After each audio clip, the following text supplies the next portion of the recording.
Welcome to the January 20th regular meeting of the RSU 14 Board of Directors. It is 6:30 and we are in the Raymond Broadcast Modular.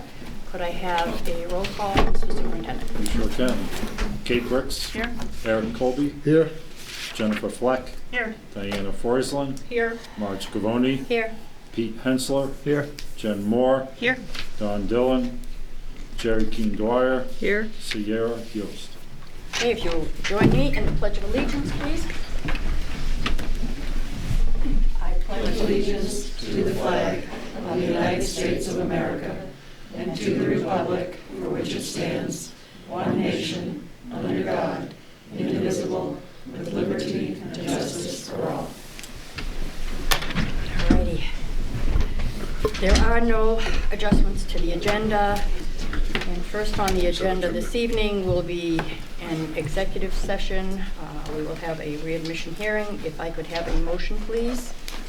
I move to approve going into executive session to consider the possible readmission of a student pursuant to 1 MRSA subsection 4056B. Second. We have a motion and we have a second. All those in favor? It is unanimous. We are now in executive session.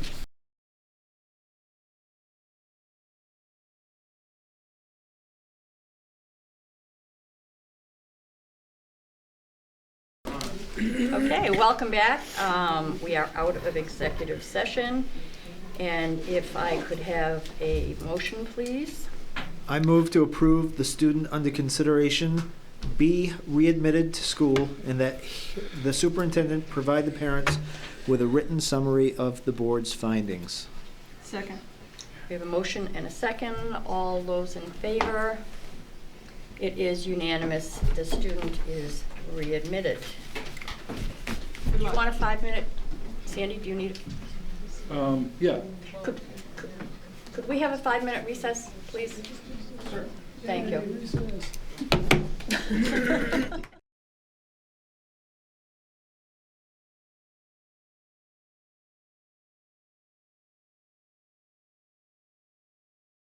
Hey, welcome back. We are back from recess. Next on our agenda, we will have an update on learning-centered instruction in a proficiency diploma system with Dr. Kyle Rhodes, who is the principal of Wyndham Primary School, and Drew Patton, who is the principal of Wyndham Middle School, is unable to attend this evening. So, Dr. Rhodes, you are on your own, sir. Okay. So if you would like to. We have the links right here.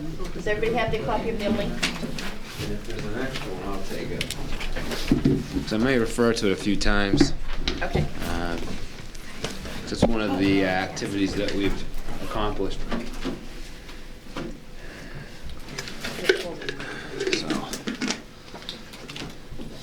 So thanks for the opportunity to give you an update on what's been going on with trying to get the good news out about what we're doing in the district, as well as future work in regards to the proficiency-based diplomas, proficiency-based education, but also looking at through the lens of having it be student-centered.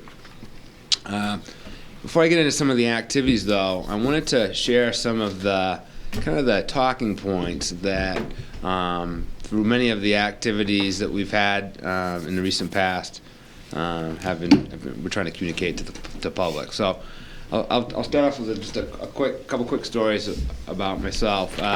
For myself, in November I went to the Maine Principals Conference, and the morning of the conference I opened up my email, and Amazon had sent me a link and said, "Here's a book you might be interested." And I was like, okay. It's the author I'm going to go see today. It's the book I've been thinking about buying. Now, how does Amazon know all this already? Okay? Now, Amazon is trying to provide us the ideal shopping experience. And I hate to shop, but I buy stuff from Amazon all the time. And it's usually pretty convenient, pretty easy. Now, when I go to the airport, I'm not a coffee drinker, but there's a Starbucks everywhere. And it seems like they're trying to create the ideal coffee experience for people. Think about how many, you can buy the CDs now that go along with the music in the Starbucks. So companies are figuring out how to create the experience that people want. It's the customizing the life for us. Pandora is always putting on a song I have never heard, but I'm like, gee, that sort of sounds familiar. I kind of like that song. Because they know what I like to listen to somehow. And we need to do that in education. And that's one of the talking points we're really trying to help our community understand, is that we're customizing the learning because we want to create the ideal learning experience. And that doesn't look the same for everybody. I might like classic rock, you might like the soft rock. You might like jazz, I might like a little heavy metal in my life. So we have to think about our students in the same way. They're not all coming from the same nuclear family. They're coming from a very vast and diverse background, and so that's a really important point to kind of keep thinking about and discussing. So, we're working towards having students reach common standards through a proficiency-based education system. However, we have to customize it along the way. So, for example, one of the events that was held at the primary school, I've done a few of them for families at primary in the past. I'll hold a coffee, and it's usually at night. I've had them during the day as well, and it's an opportunity for parents to come in, kind of an open forum, but usually a topic. The last couple of years, they've been around just what I'm talking about. And some of the examples I've used, I've used them. Like I share with them, like I got the Baby Center app, and I get an email like every week from Baby Center. And I tell you, they always know what my daughter's doing, and they always got an article with a link on it to help me say, okay, wow, I thought she just going through some really weird thing here, and she was some unique baby. Oh no, she's going through the same developmental stage that every other kiddo goes. So I'm glad to hear she's not going to turn out to be a liar. She's just lying a lot right now. It's just, And the article says, hey, that's really okay. And these are the things you do about it to help her. So, I'm trying to get that ideal child rearing experience, too. So these coffees are a time for parents to come get their questions answered, because we're doing things differently in schools. School's feeling different and looking different than when we went through it. And that's a good thing, because we need to do that. So the last coffee was around transforming technology. And we all know how in our lives technology has transformed us. I just gave some examples of with opening up here. So that we just had that in November, and that was open to anyone from the RSU, any family from the RSU could attend, and there were primarily parents from the primary school. However, there was others from other schools as well. In December, we put together the link, the frequently asked questions, and I got those questions from a couple different sources. I asked the PTA, and the PTA has been a great partner this past year. They really want to help the parents understand what our schools are doing, and what a great and powerful opportunity this is. If we've got a parent organization that wants to get the good news out and help educate the community. So they've been asking some great questions as I attend their meetings now, and so I've been collecting those. Over the summer, we created a link at the primary school that went out a few times on listserv asking for what questions you had about what the RSU was up to. And so I use those two sources, as well as I have in my own building, we have a parent group that meets monthly, and I ask them the same thing. What questions are you hearing? What questions do you have? And they took those, drafted them up, drafted responses to them, shared them with the rest of the administrative team, got their critique on these questions, and the outcome is what you see here. So my hope is it helped for people who maybe didn't come to one of the coffees or didn't come to the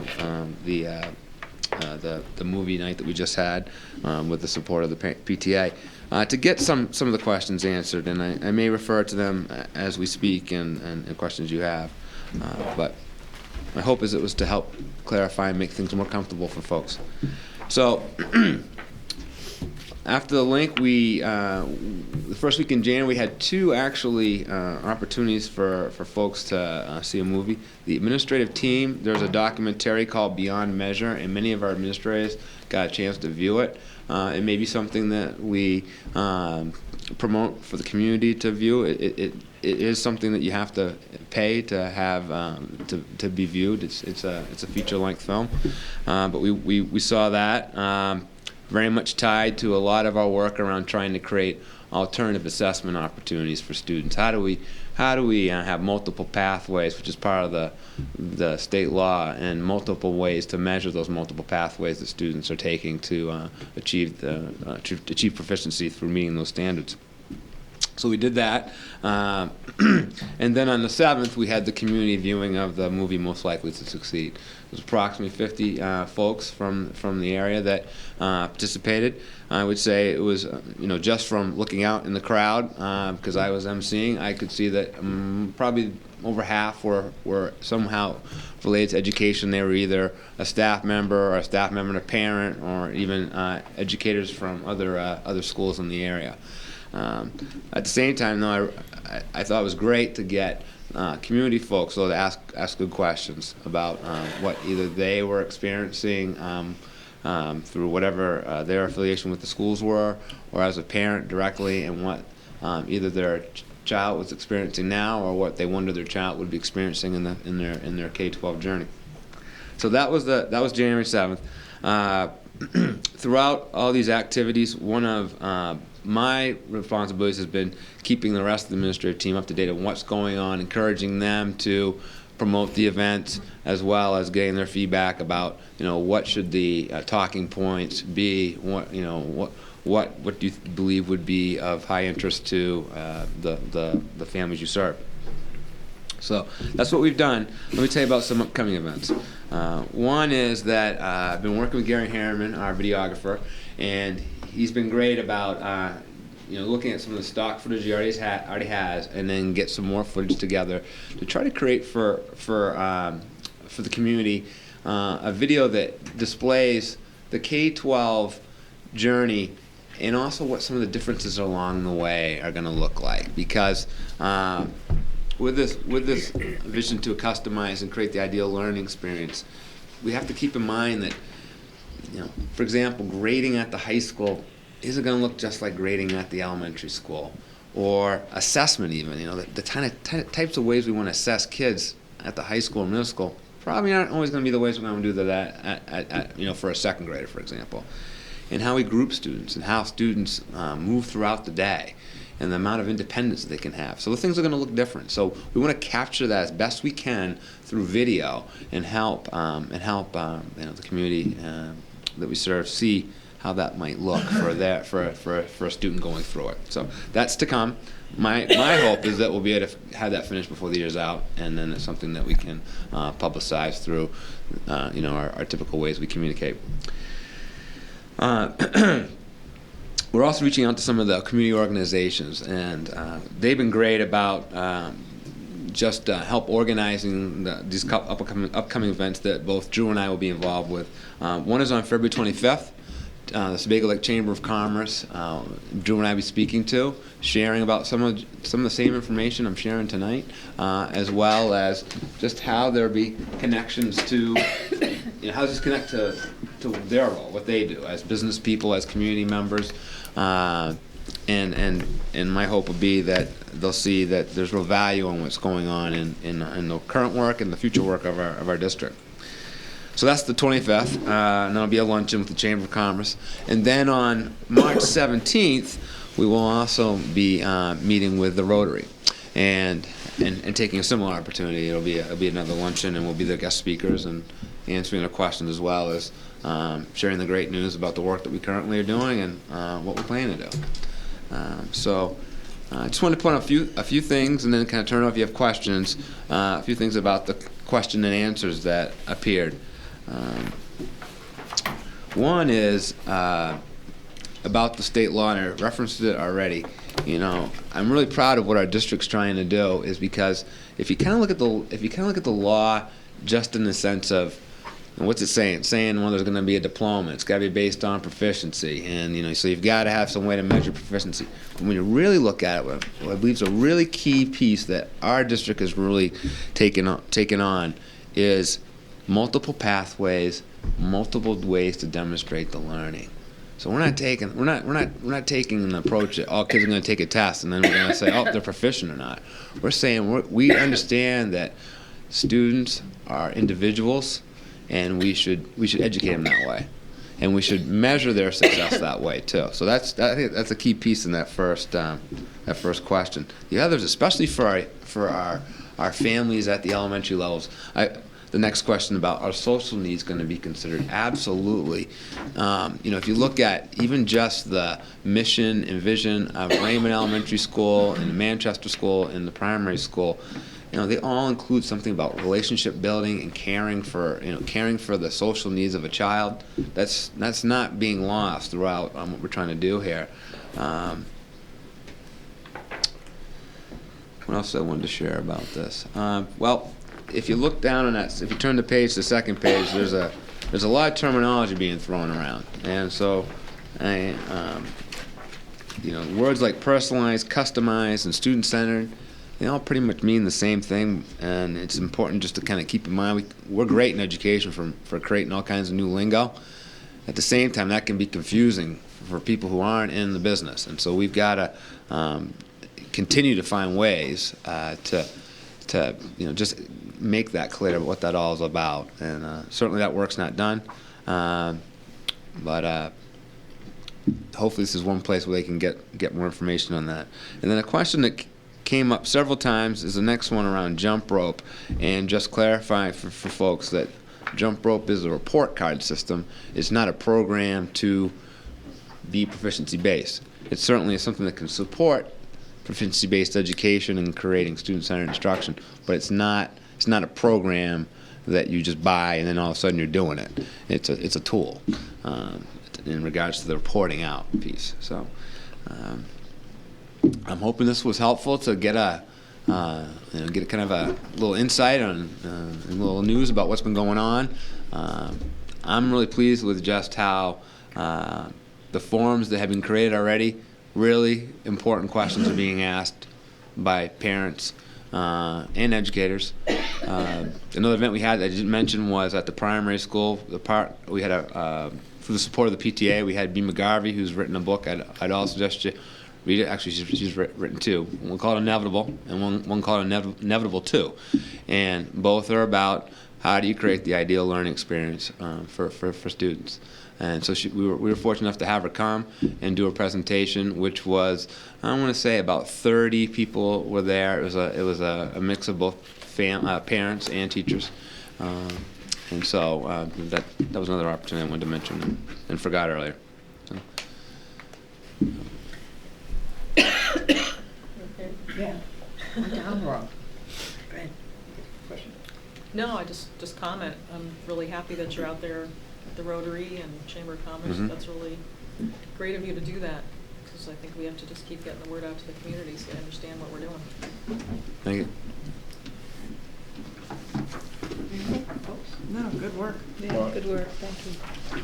I could just add, so part of this work that Kyle and Drew are involved with, beyond the work that they do in the buildings, is to take the strategic plan and the work that is required for this year with proficiency learning.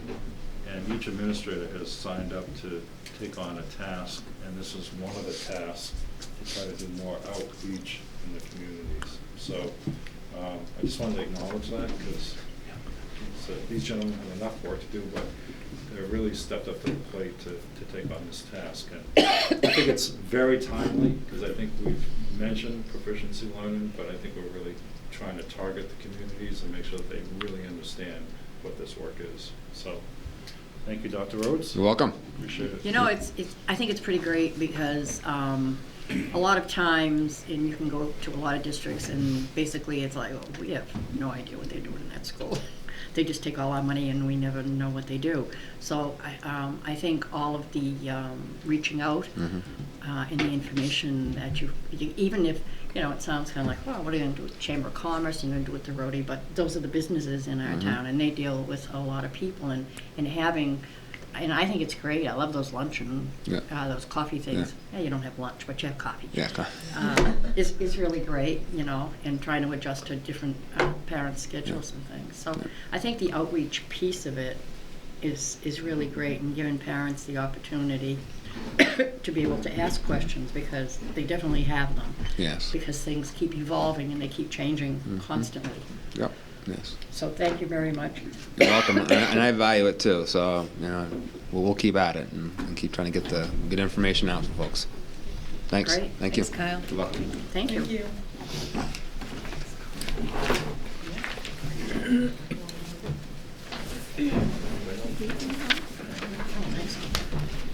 Okay, next on our agenda, we are right on schedule. Here we are. Aren't we?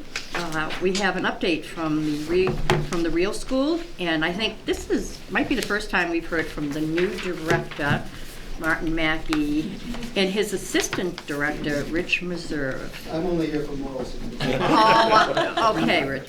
And what's happening at the Real School? Well, thank you very much for hosting me, and thanks for the continued support of the Real School. I really, you guys really reach out to us, and we are very grateful for that. Before we go any further, I'd like to just really formally introduce Rich Meserve, who has done a absolutely phenomenal job as a first-year assistant principal. He's a longtime veteran of our school and has been really done a job that no one else could ever have done, and he stepped up in spades. So that's amazing, and we're really supported by him. And the things that he does, no one knows, but they're pretty amazing. So his commitment is nothing short of miraculous. So we really appreciate his support.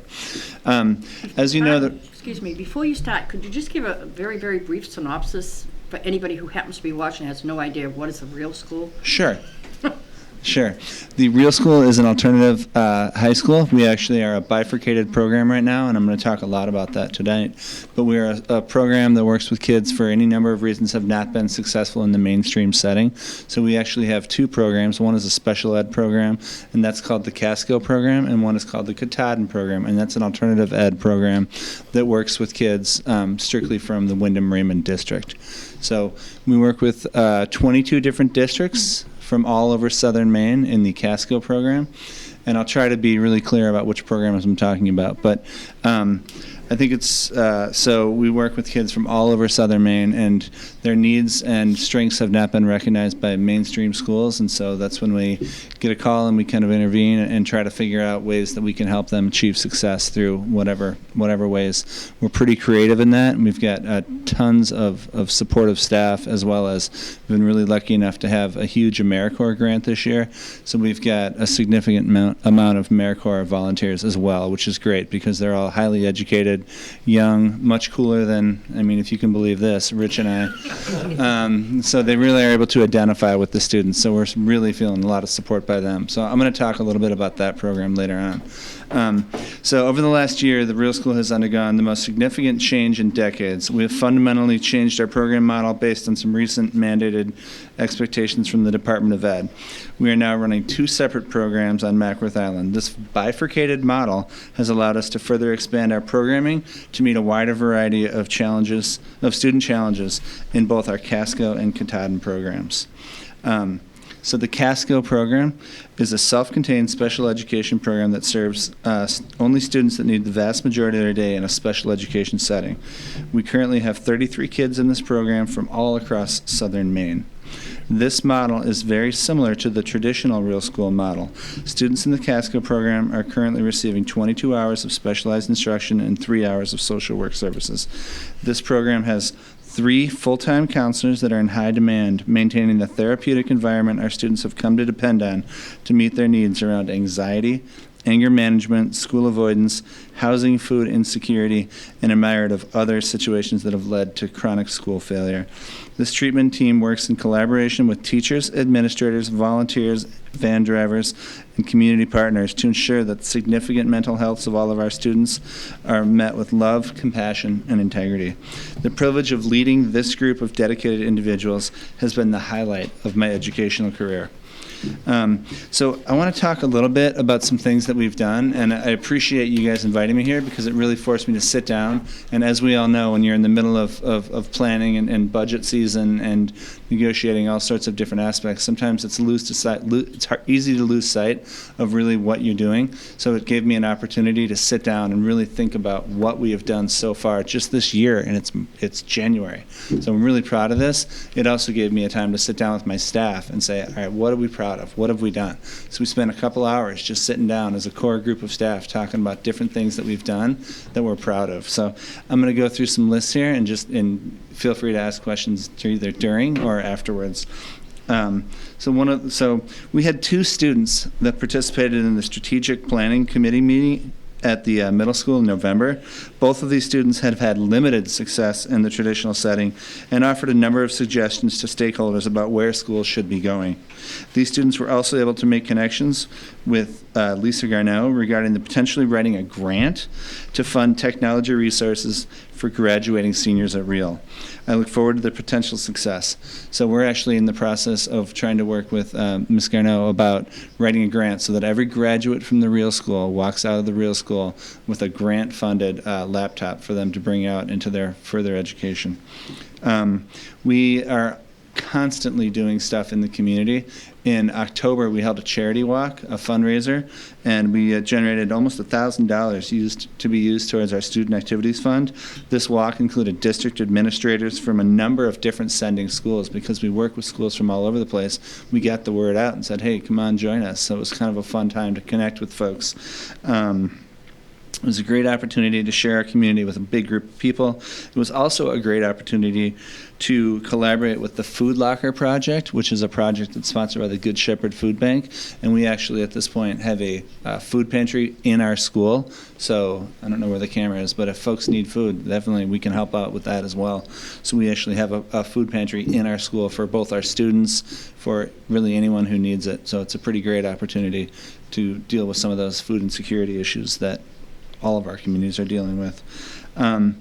So the Food Locker Project, our new kitchen manager, Tom Benton, who's doing an amazing job in collaboration with Susan Bernstrong, a member of our treatment team, developed a partnership with the Food Locker program, and it's a program through the Good Shepherd Food Bank, and it's really been helpful for a lot of our kids. So we can very discreetly, for anybody in need, deposit some food into a van that's going to end up at their house, and then we're able to do it through a discreet way which preserves the integrity of the students. And it's used a lot, and it's something we're really proud of, to be able to offer that service to our students as well as other folks in the community.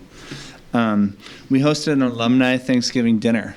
So we actually, during the day, we hosted an alumni dinner. So we put it up on our website. We reached out. We're in constant contact with our alumni through a number of different resources.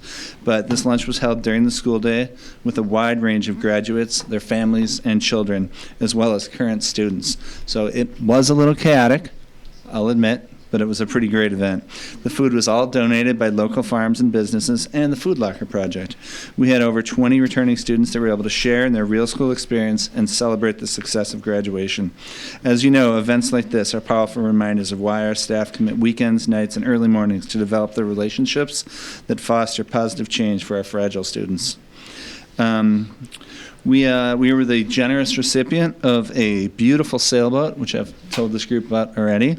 The Stella is a 30-foot tartan, which was donated by a longtime friend of the Real School, and we've worked tirelessly with a number of local and national organizations to develop a curriculum for our students around maintaining and operating the sailboat with students. We're currently working with Sail Maine Yacht Services, Tall Ships America, and Yarmouth Boat Yard to significantly offset the cost of owning this priceless piece of equipment. This opportunity is an ideal tool for teaching students about Maine's rich nautical history, as well as all the nautical employment opportunities that it has.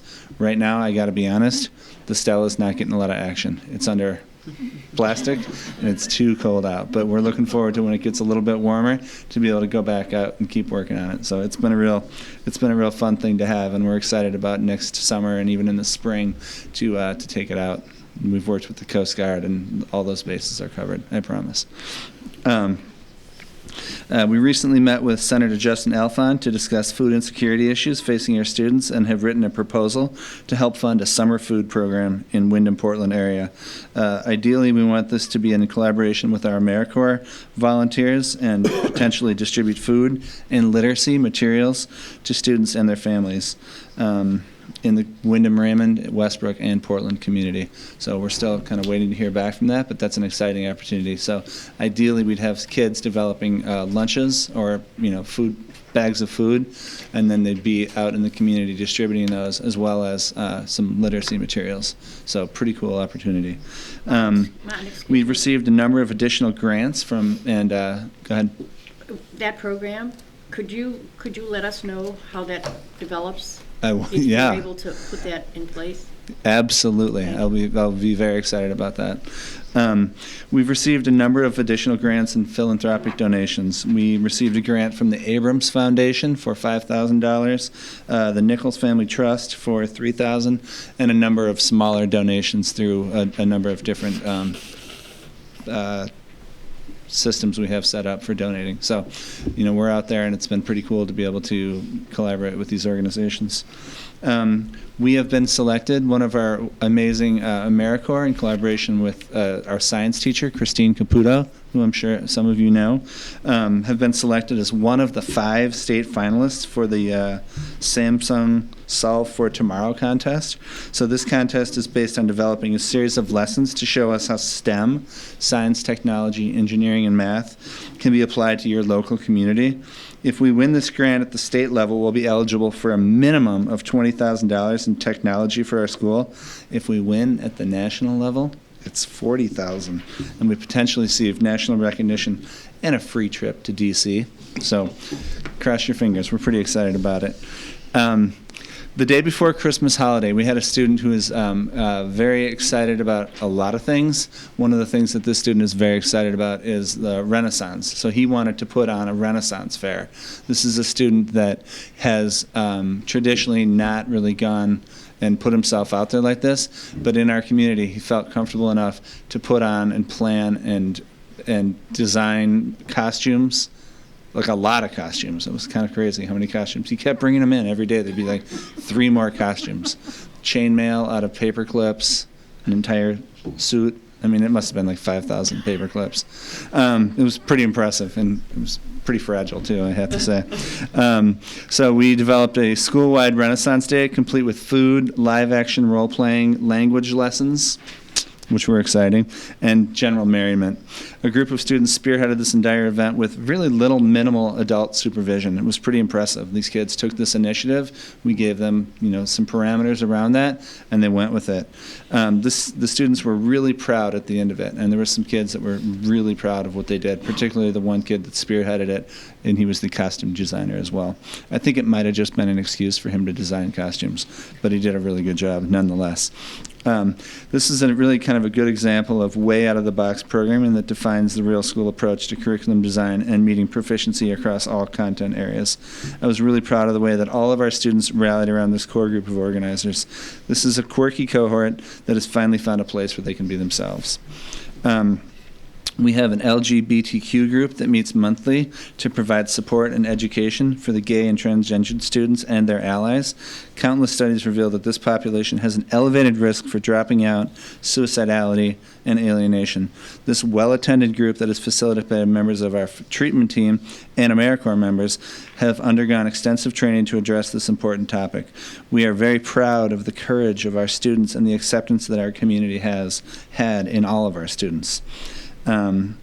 We've got some students working with Mr. Prince on the United Way campaign, and it's pretty amazing that we can get kids anywhere at 7 in the morning, but with Mr. Prince's guidance, we've got them there, so congratulations, kudos to you. This year, more than any other year, we've had seniors really taking initiative, and they've developed a senior class. They've done a number of different self-driven initiatives. They did a senior breakfast just for real school students. They designed, tie-dyed their own senior shirts, and they meet regularly to check up on each other's progress. And it's really great to see kids having those conversations with each other about, hey, what are you going to do next year?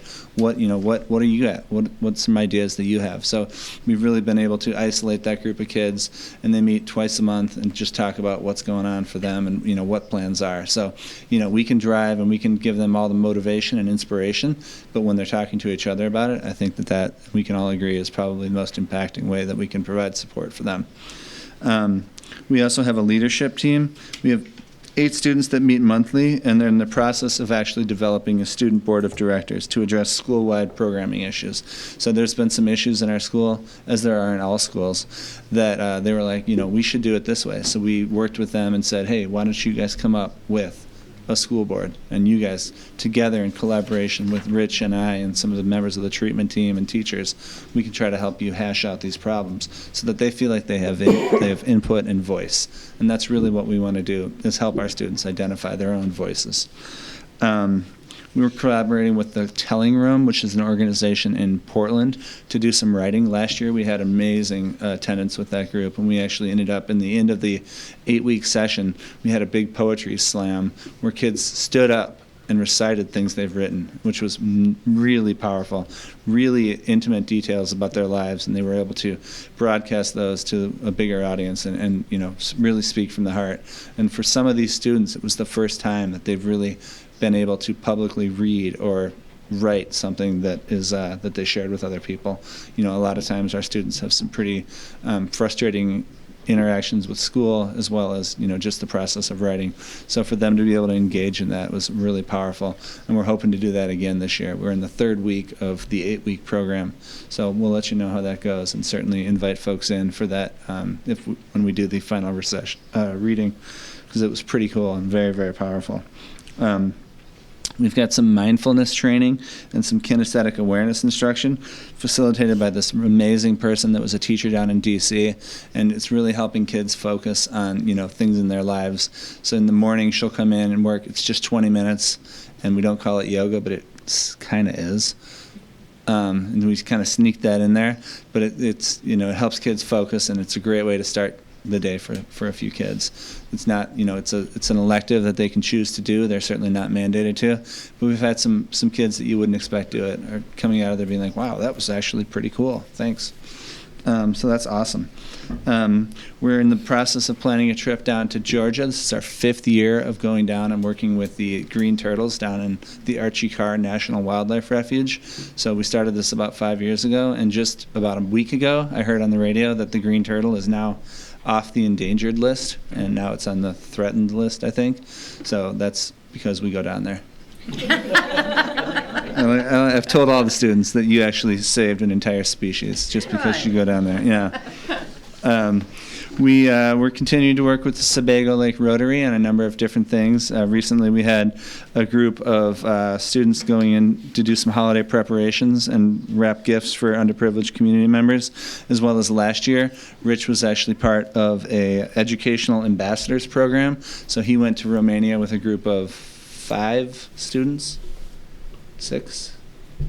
30. It felt like 30. With a large group of students, and they actually went and talked to different school groups down or over in Romania, and it was a really powerful experience for those kids. So really proud of that, and we might again do that this year. We're not quite sure. A trip like that takes a lot of planning, takes a lot of initiative. So Rich is kind of busy right now, so I don't think that we can't let him go this year. It takes a lot of money. It takes a lot of money. So. We're still doing a lot of the adventure stuff. We've got we go kayaking. Today we had 2 kids ice climbing with Rod Netto, our adventure-based counselor. So for a kid that is really struggling to be able to climb up a frozen waterfall is one of the most empowering experiences that child's ever going to have. So Rod will take kids out and do that, and then there's a ton of debriefing that they go through, and they talk about, how did you overcome this problem? And, getting your math paper done is really not that big of a deal compared to getting up a frozen waterfall. So we're really always trying to introduce through our adventure programming healthy risks as opposed to unhealthy risks, because healthy risks, you grow from, and unhealthy risks, which unfortunately all of our students take, is something that, we're really trying to help students navigate around. So the whole adventure programming is all about taking healthy risks and taking it right to that edge where learning really happens, but not too far.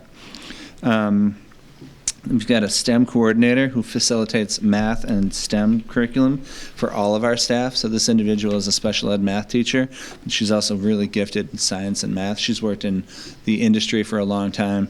So she's actually created a series of design challenges, which are really cool. Like the students will come into the room, and there'll be a bag of 27 marshmallows, 14 popsicle sticks, 2 rubber bands, a little bit of duct tape and some shoe goo, and they have to design a bridge that's going to be able to hold the most weight, or a tower that's going to stand higher than anyone else's tower. And they have a timed event. It's a timed event, and they're going to have to work in collaboration with their peers. And we break into teams, and then at the end of it, there's extensive debriefing, and we talk about, how did you work in this team? There's science, there's engineering, there's the social emotional stuff, there's the teamwork, there's the collaboration. They're all the skills that our kids and our future leaders need, and they're all in a bag. And we really try to get kids to focus, because our kids are hands-on learners. Almost all of our kids are hands-on learners. So if we can teach these skills through action and through doing things, it's going to be much more powerful than if I'm standing up there lecturing. I should have brought a design challenge and had you guys work on it. I think you'd like it. It's fun. We're also working with that teacher to create those design challenges and have some of our older students go into the younger grades to facilitate design challenges for those kids, because these are things that are, they could go from kindergarten through senior year. Same material, same stuff. The processing would be a little bit different, although based on my understanding of my 8-year-old son, I think the kindergartners would be unimpeded by any constraints and probably do a really good job. So the summary from last year: 5 of our recent graduates are currently attending college. 17 students from 6 different districts are on track to graduate this year. Last year we had a Mitchell Scholar who is currently attending SMCC. Getting ready for our next batch of scholars, we're collaborating with Bowdoin College, and everyone who's gone to Bowdoin probably did pretty well on their SAT. So we've worked in conjunction with the Department of Ed up there for a long time, and so I've gotten some of their professors to say, hey, who are your kids that would really be able to engage our students in helping them figure out ways to navigate that SAT? Not the content, but what is the test prep things that they were privileged enough to have? How can you help share those with my students? And so that professor has outlined a few select students, and we're working on how we can collaborate together with that. But it's an exciting opportunity for our students to share in some of the experiences of other people and to do well in those SAT tests, which are coming up. We're also in collaboration with FAME and the CASH project to help students prepare their financial applications and all of those things for higher education. But that's all we're doing. That's all I got. Does anybody have any questions, comments? Okay, why don't we do questions first, but I think you're going to talk a little bit on the dropout prevention plan. Okay, yeah, I definitely can talk about that. So I'm working with a group of other folks from here. Erica's on the committee as well. And we have met a few times. I had the privilege of getting invited to a dropout prevention plan. It's from the National Dropout Center. It's an organization based out of Clemson University. And I'm personally on the Truancy and Dropout advisory committee to the Commissioner of Education. So I go up to Augusta once a month and we sit down and talk about these issues. And so they invited everyone on that Commissioner's Advisory Council to this dropout prevention plan. In the summer, it was at Wayfinder School, which is in New Gloucester. And so we went up there and met with these folks, and they helped us develop a plan based on 15 hallmarks of dropout prevention. Last Friday, we actually reconvened. So at this point, we're still in the development phases of that plan, but I can definitely share that with you.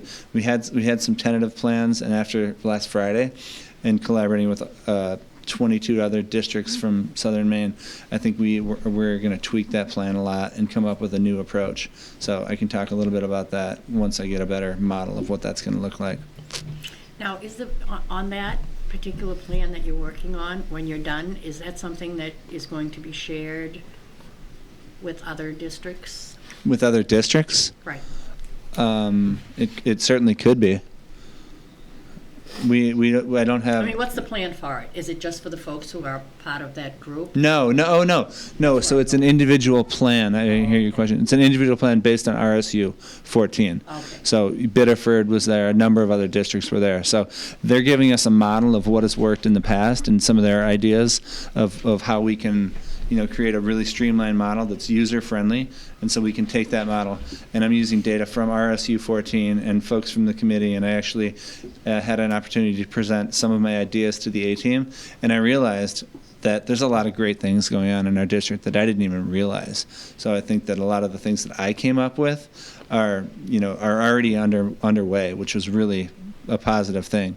So based on the conversations I've had with the A-team, I think I'd like to come back and tweak it a little bit more and come up with a more streamlined approach that would be more relevant based on the things that I've realized we've recently been doing already.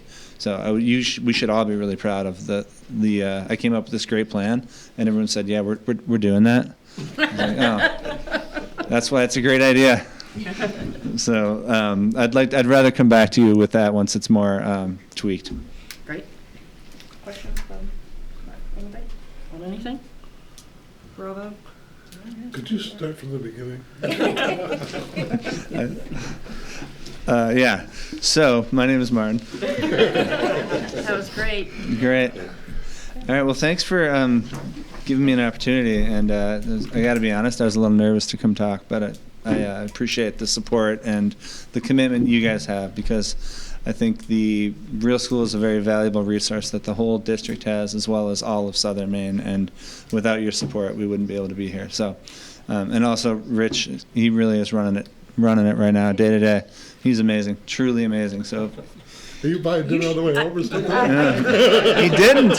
No. Are you sure you have nothing to say, Rich?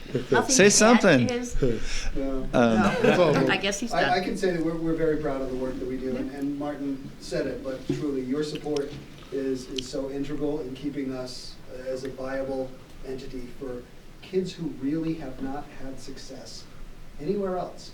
And I mean, we are not minimizing that. It truly is the case.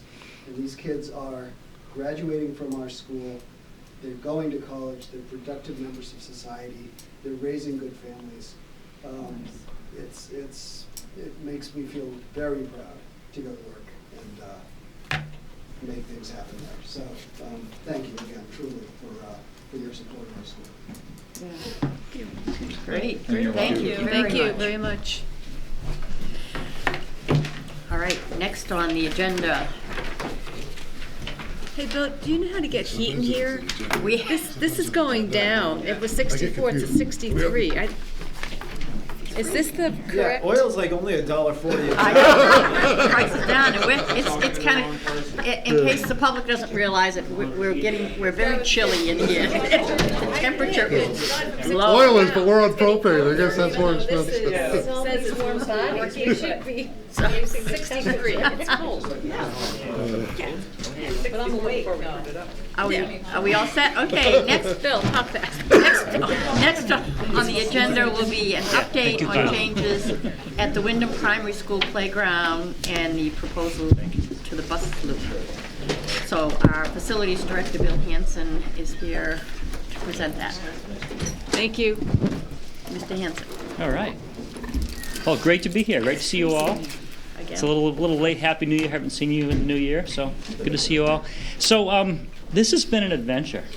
Let me tell you. Long one. So what I did today is I put together some history, which I'll pass out to all of you. And I didn't realize how much has gone on in this whole thing. Before I got to the RSU, Brian Kenny was the director, and he actually started work in 2008 to address this issue. And he looked actually 4 different concepts for this in 2008.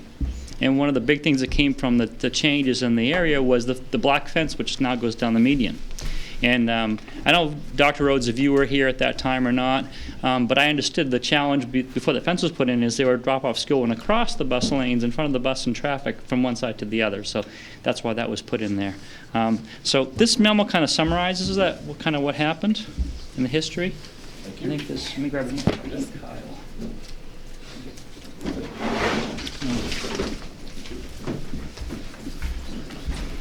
The only thing I realized I did forget to put on this history was when we put the swing gate in that actually physically shut down the bypass lane. I think that was somewhere around, it was after I was here, somewhere around 2010-11 time frame. We put that gate in because there was one of the sawhorses there before, and people were literally just picking up and moving it or driving around it.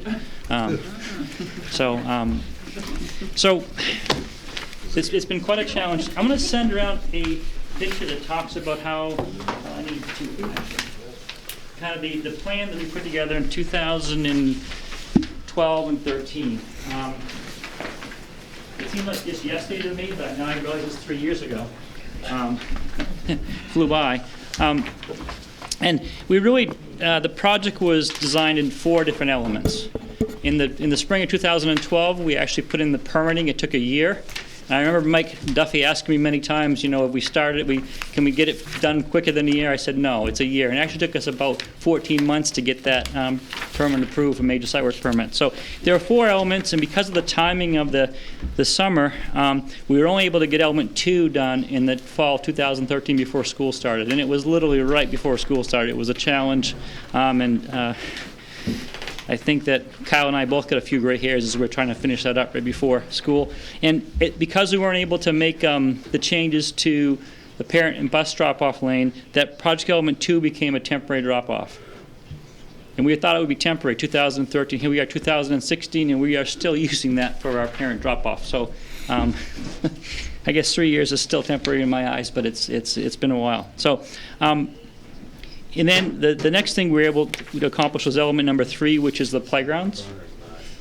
So that was, a great change in that school, and Ben, that you've seen that.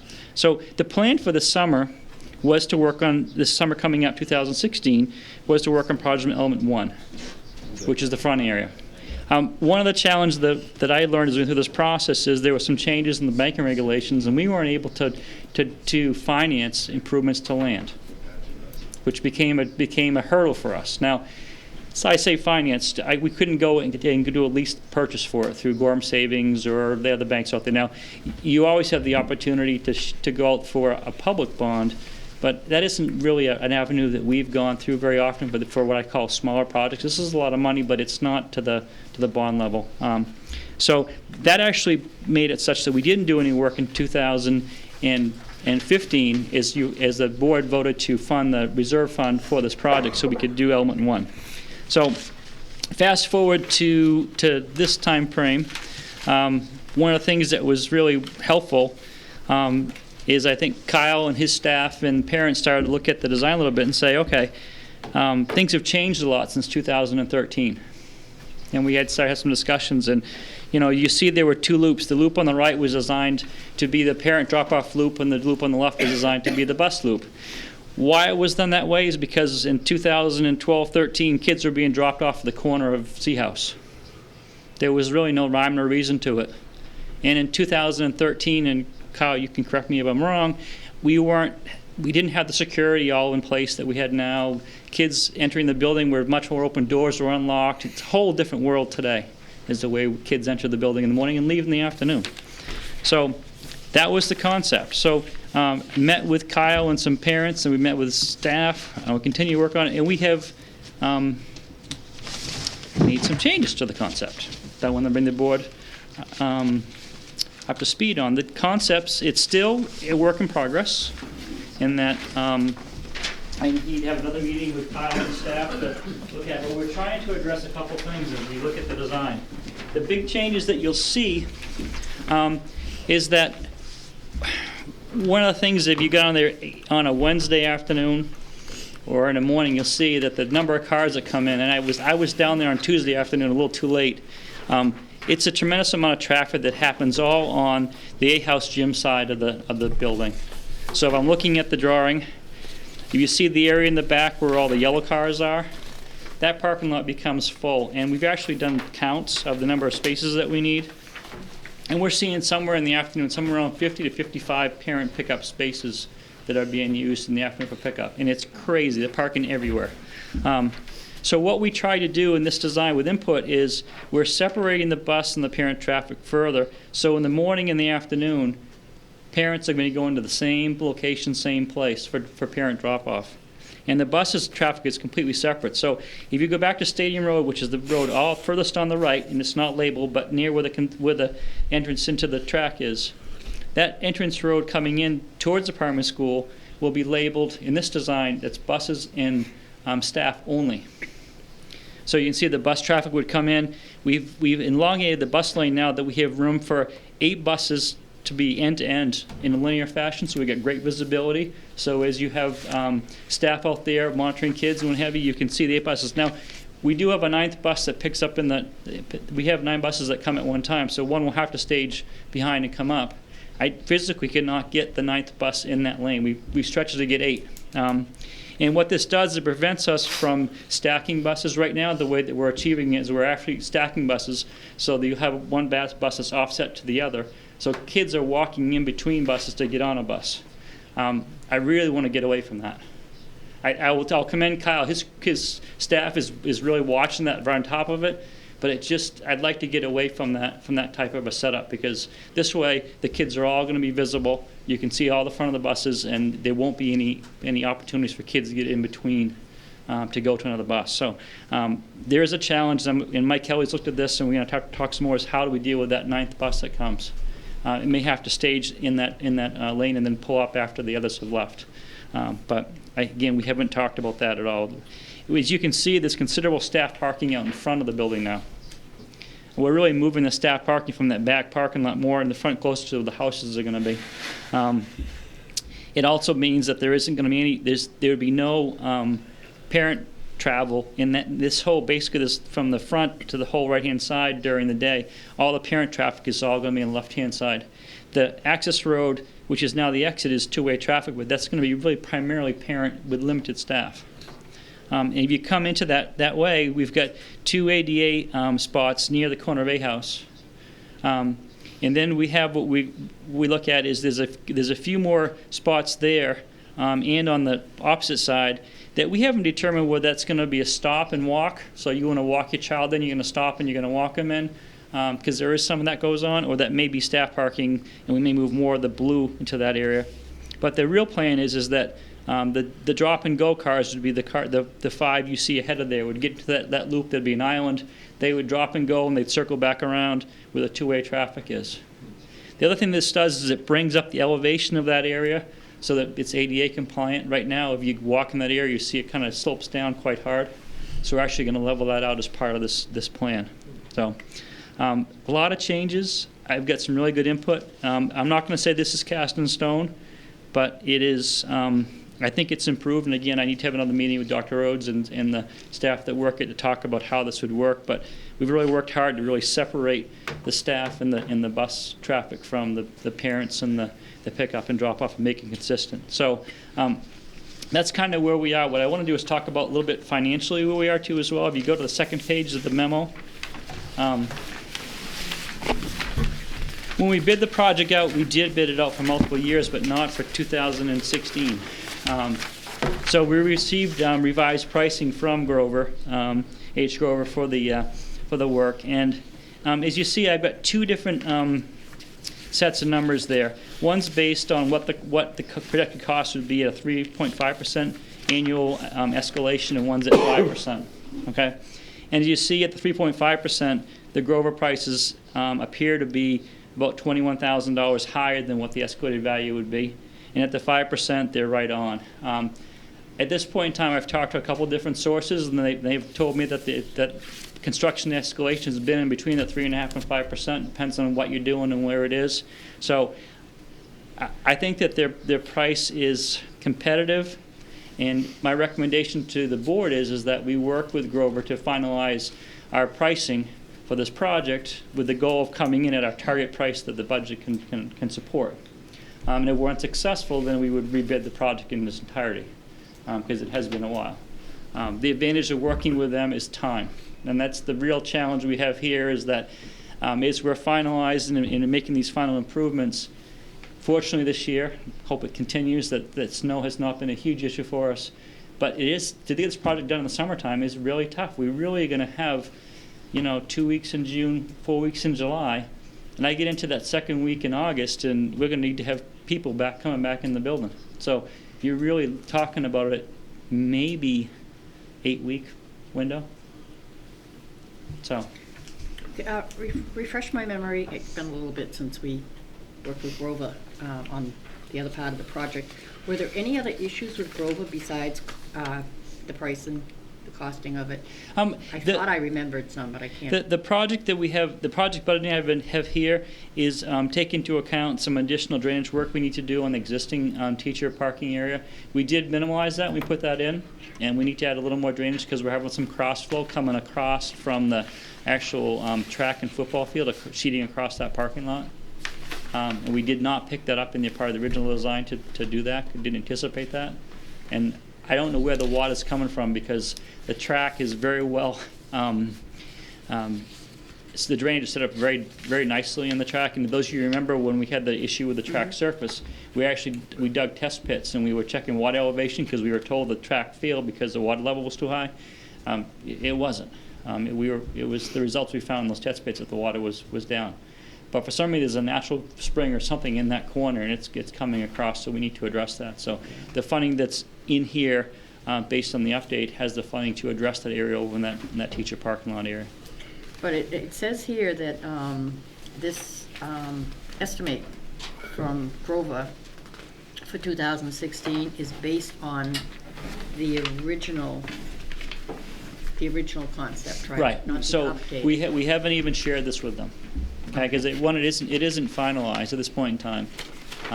Again, we're working it through, but it's really, we've adjusted the concept based on the changes in the way the school is accessed, and really input from the staff. Things we've learned in the last 3 years is we've been challenged with how we access the building. Now, can you tell me, and you might have said it and I missed it, are the ones highlighted in green, are those, I highlighted that because those are budgetary numbers that when you get to the totals, you take the 501, you add the 38 to that, and you get the subtotal, then there's the contingency, and then you've got the engineering and the funds total. So those numbers kind of add up. The other numbers in there for reference for you, just to look at, okay, if I was looking at a 5% escalation, where would those numbers be? If I'm at 3.5, where would that be? What's the differential? Okay. So the good news is if I look at their pricing, they're not looking at a 10 or 12% escalation, year over year. So I don't think we're being gouged. I think the price is reasonable. I don't think it's as, potentially could it be better if it was, we could go turn the clocks back and rebid it? Hard telling. Mm-hmm. There's a lot of demand out there for work, so it could go either way, be a double-edged sword. So, and again, so that's kind of where we're at. Working with now Stantec. So Duluth Hoffman, who we originally worked with, became FST, and now they're purchased by Stantec. So that's kind of who we're working with. So you see the names on the drawings change. It's really the same core people we're working with, just the names have been changed, I guess. They feel confident we can get the work done still on this summer, how long we continue, but we need to start finalizing this design. The nice thing is our impervious surface space is about the same as what we had before. So as far as our permitting goes, they don't anticipate there's going to be a big challenge with the permitting. It's just where we're putting it's a little bit different, but the total square footage of impervious is about the same, so the water quality and treatment will be similar. So what this doesn't do is the final stage of this was the playground, which is out back. Right. What is the drop dead date on final approval on the site plan and getting in touch and getting a final figure from Grover? It all has to be done by when in order to start when school ends? That's a great question. I'm hesitant to answer it because it's the one question that I have an idea in my head that we need to really have this all committed and ready to go sometime in the middle of March. because we need to order things, and there'll be 4 to 6 weeks delivery, and it needs to land here sometime around the middle of June.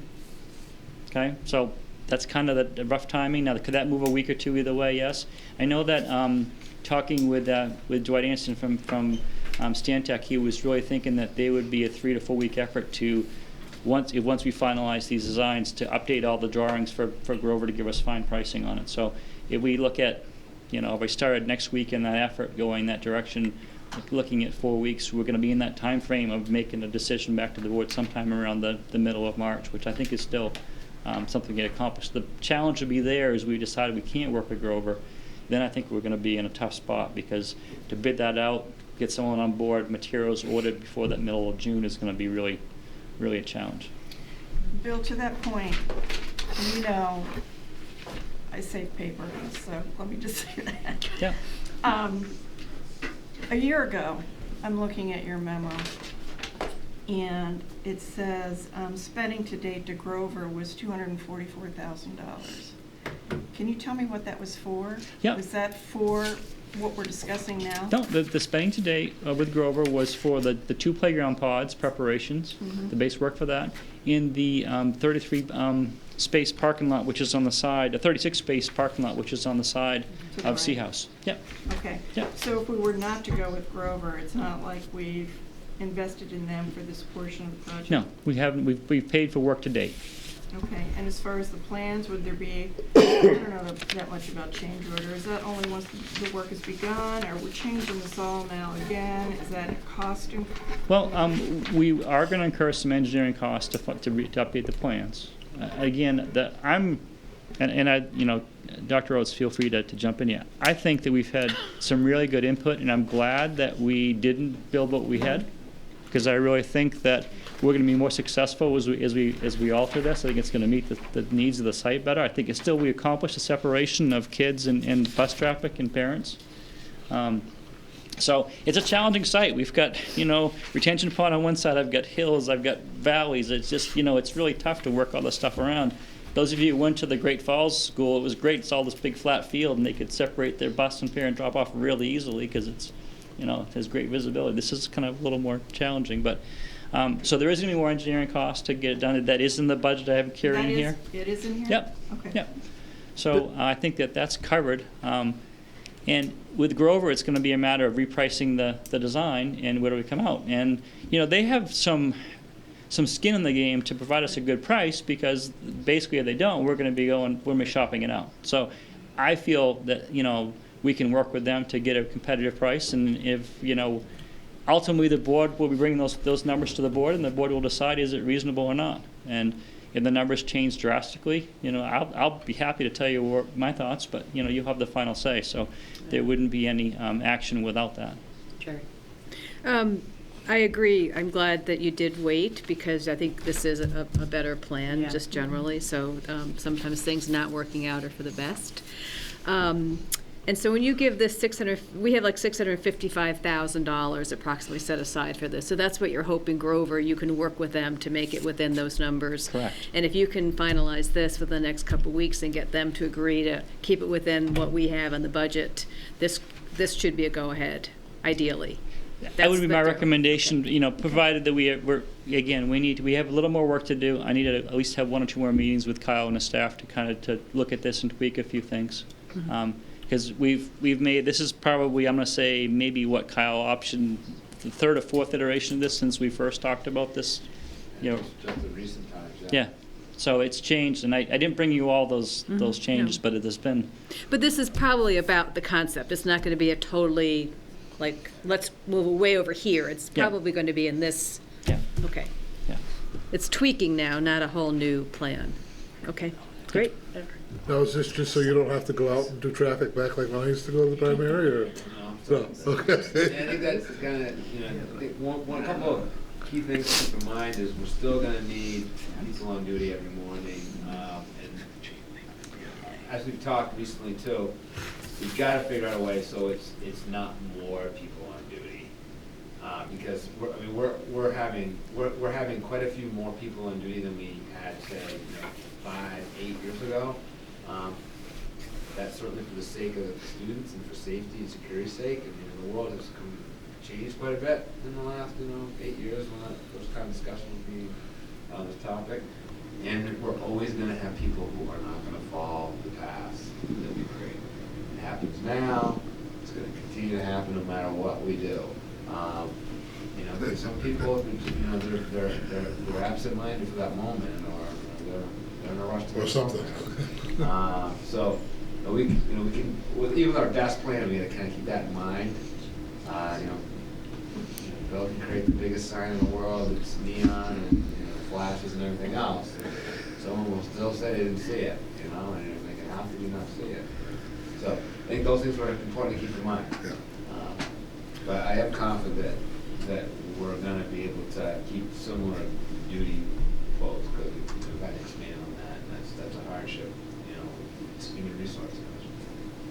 Bill, to Kyle's point there, just out of curiosity, on this revised plan, where the bus loop meets the parent path, you got those 3 parking spots there.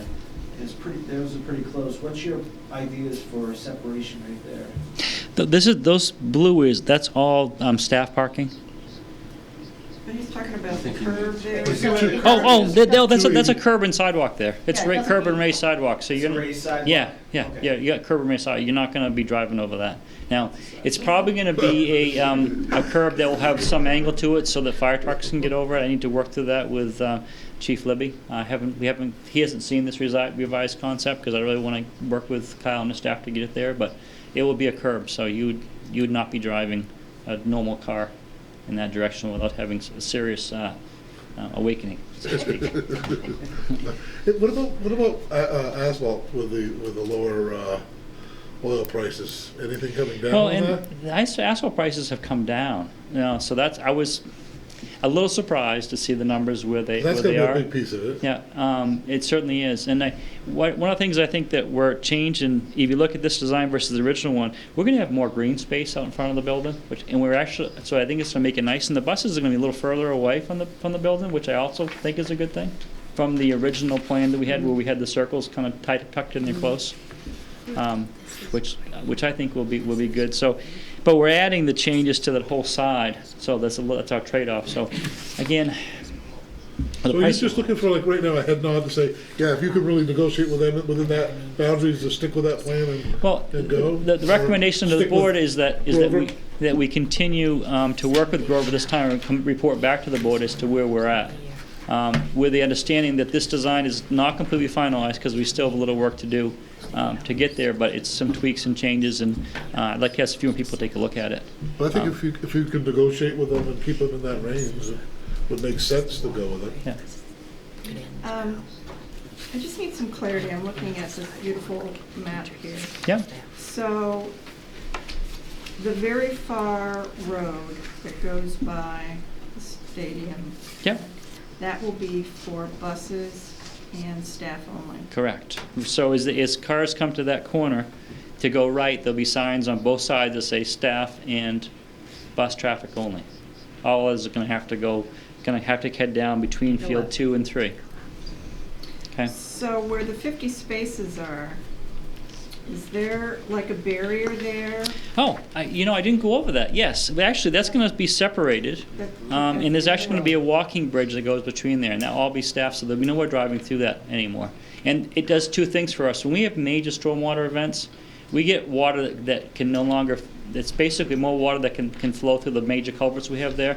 So we'll get a foot of water running over that pavement right there, and we get some serious washouts. So we're actually going to make that into a riprap type ravine to be able to handle that. And there'll be a nice walking bridge going across that. So that is the plan that we're hoping to incorporate into the design, because other than that, we have to put much bigger culverts. There's just too much water coming from that whole watershed in that direction to that retention pond. Can you also speak to, and I guess I could dig it out, but it's always been an issue for parent parking. Like, they're parking all over the place in the grass and whatever. How does this increase the number of spaces, or It tell me about that? does.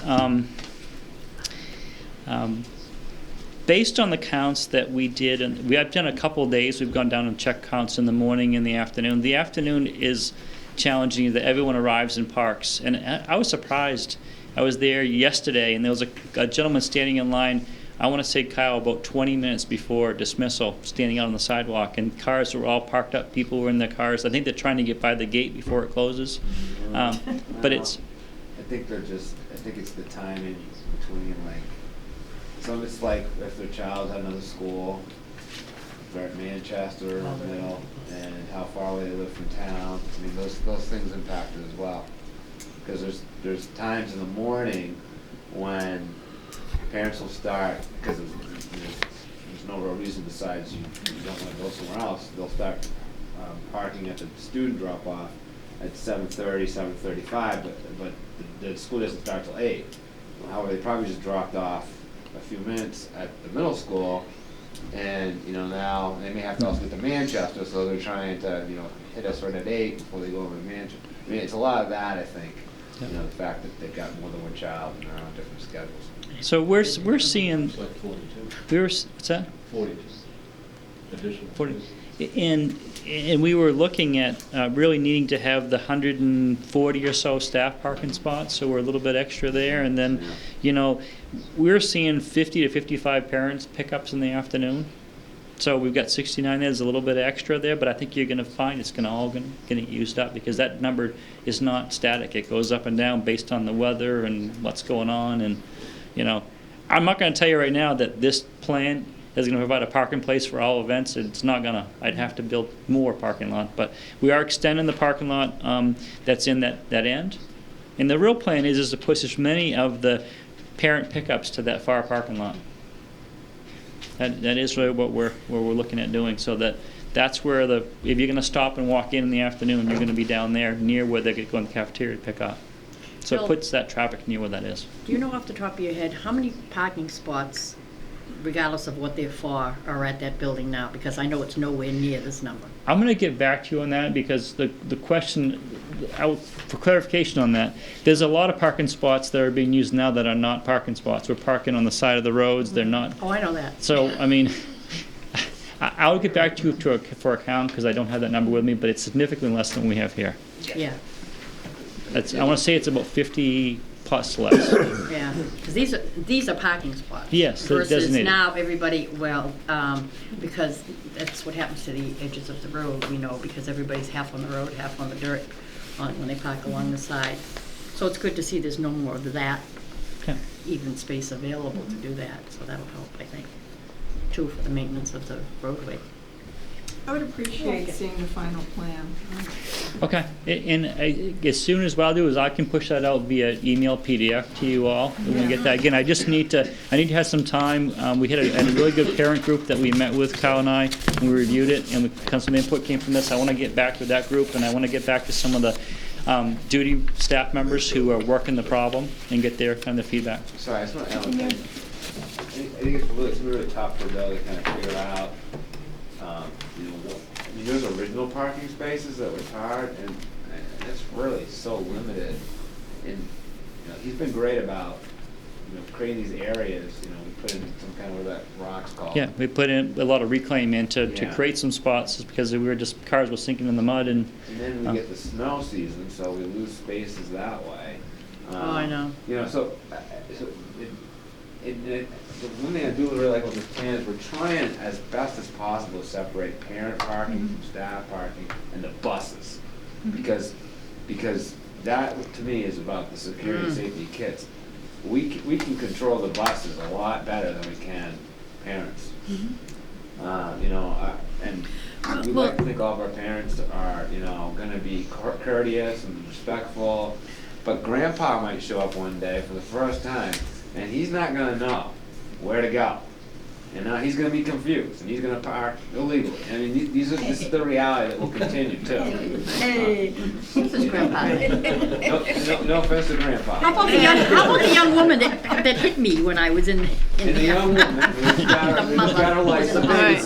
Well, but our requirement as a school board member is that with the safety of the students and the buses, and having parent drop-off and parking is a convenience for them. That's wonderful, That's right. But it's not our requirement. Our our requirement is to be sure that the bus and all of that's what's, and that the parents stay away from where the kids and the buses are. So, Yeah. not that I don't think we have to have a safe place for kids to be dropped off by parents, but that's a parent's choice, and we don't want to have to be monitoring that as well. Because we do So- supply a The thing bus is, for them. Right. It shows nice on this, but it's all your perspective.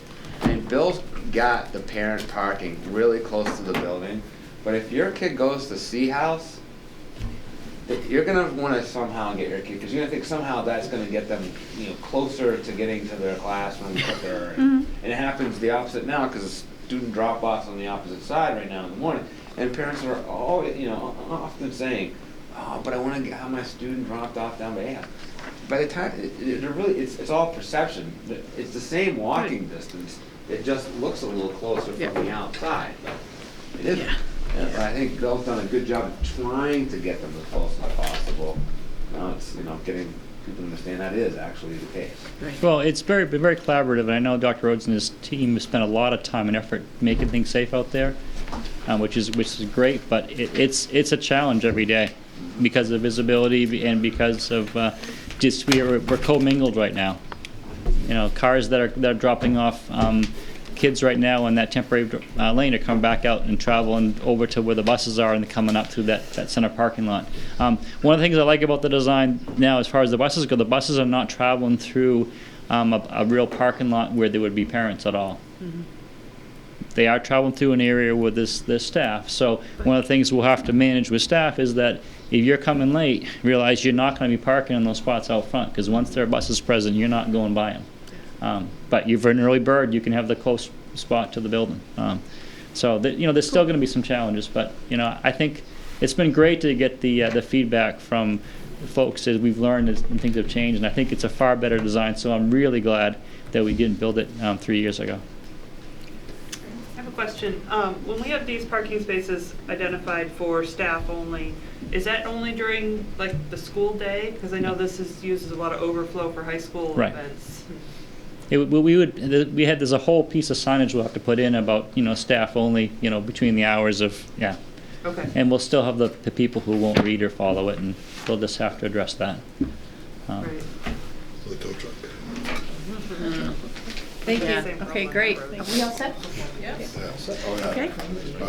Just really quickly, I'm really excited to tell you all that I heard from Colonel Birch today about the Raven Elementary School project. And as I understand it, our project is on the board. And what that means for us, which is really awesome, is that our project is on there to be considered by our group to do the work. Great. So we're pushing really hard to try to get our permit is almost done. The final review comments have been addressed by Stantec and submitted back to DEP. So I think I can see the finish line. We're almost there. And if you remember correctly, last year we were turned down. We never got our project put on the board. It was never considered. So I'm very hopeful, Alyssa's very hopeful that this is really moving in a direction that's going to allow this to happen, not this summer, but the summer after that. So very exciting news, and that could be just a tremendous savings for the RSU if that does happen. So I'll keep you posted on that, but really, really exciting stuff. Great. Excellent. Thank you. Thanks, Bill. Yep. Okay. All righty.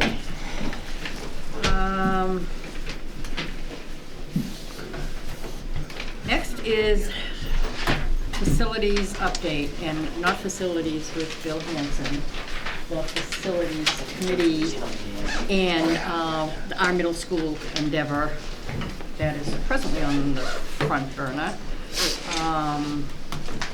Just a little bit of lead-in to this before I turn it over to Kate. As we all know, we had a meeting with the A-team to get, their feeling on, how did they feel about it? And the A-team, it consisted of all of the staff from administrators from the primary school all the way up through the high school.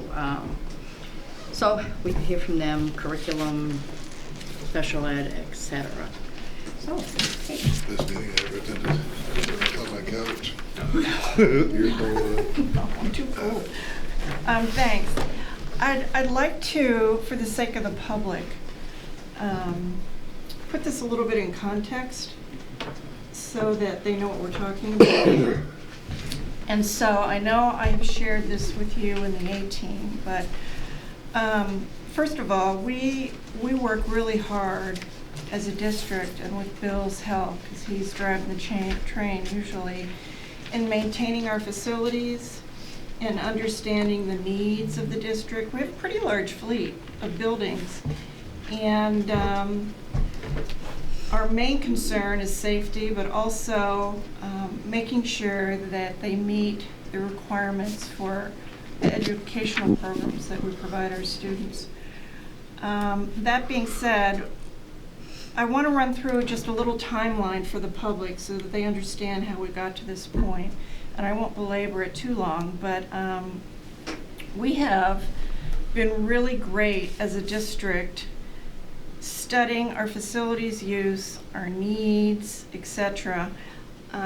We have, or I have, information all the way back to 1997 that PDT architects did a system-wide study, first of all, for Wyndham, so that we could assess our facilities. In 2007, PDT architects also provided a similar study for Raymond. So both communities place a high value on their facilities and maintaining them. As you are aware, in 2009, we consolidated the two communities into the RSU 14. And after that, we, again, PDT, whom we love, we contracted them again to develop a long-range facility study, and that was to look at design capacity and utilization, the ages of our buildings, the sizes of our site, all the things that are important for our educational programming. A committee was formed, an advisory committee was formed to develop a recommendation. This was early on in the RSU, how we could better utilize our district's facilities so that we'd have efficiencies, reducing operating costs, in addition to just maintaining our facilities. Throughout this entire process, we were always cognizant of our student population and the numbers and the enrollment. And to get a clearer picture, although it's not an exact science, we use, their name? Planning decisions. Planning decisions. And what they do, we've used them several times. The last time we used them was 2014. What they do is they study demographics and the economy and housing starts, and there's a whole lot of pieces that go into it. And then they give us a chart, which I have here, that breaks down by building, by class, what they think their best estimate of what our student population will be. It's not an exact science. There's a lot of variables that can tweak this throughout the time. But we're always looking to what kind of growth can we expect in this district, and how will that impact our facilities? I'm not going to go into the recommendations so much, but just know that our focus then became fine-tuned on the Wyndham Middle School. And the need was that it's an aging building, and there was a lot of work that needed to be done in that building. So to that end, we thought in 2010, we applied to the Department of Education for a new middle school funded through the state. We received notice in 2011 that out of 72 applications, we placed 42, which didn't bode well, because typically, as I understand it, only 6 projects in general are chosen when they fund them. So that kind of pushed us out that even bumping up to the list, it would be probably 20 years or more before RSU 14 could even reasonably consider being funded, if at all, from the state. As a result of that, in 2011-12, we established the Strategic Facilities Building Planning Committee for further study of our facilities. I have to say that, just as an aside, we work really hard drilling down as far as what our needs are, what our staff thinks. We get feedback from a lot of people. We get feedback from the community. And the same holds true for this Strategic Facilities Committee. We reviewed everything. I mean, this notebook is just one of the year's information from one study. I mean, this is the 2010 PDD study, which breaks down into minutia different variables. This is the 2012 study. I guess the point I'm trying to make is we're really trying to be due diligent with our taxpayers' money. And by doing that, we do a lot of research, and we really try to get the best information that we can.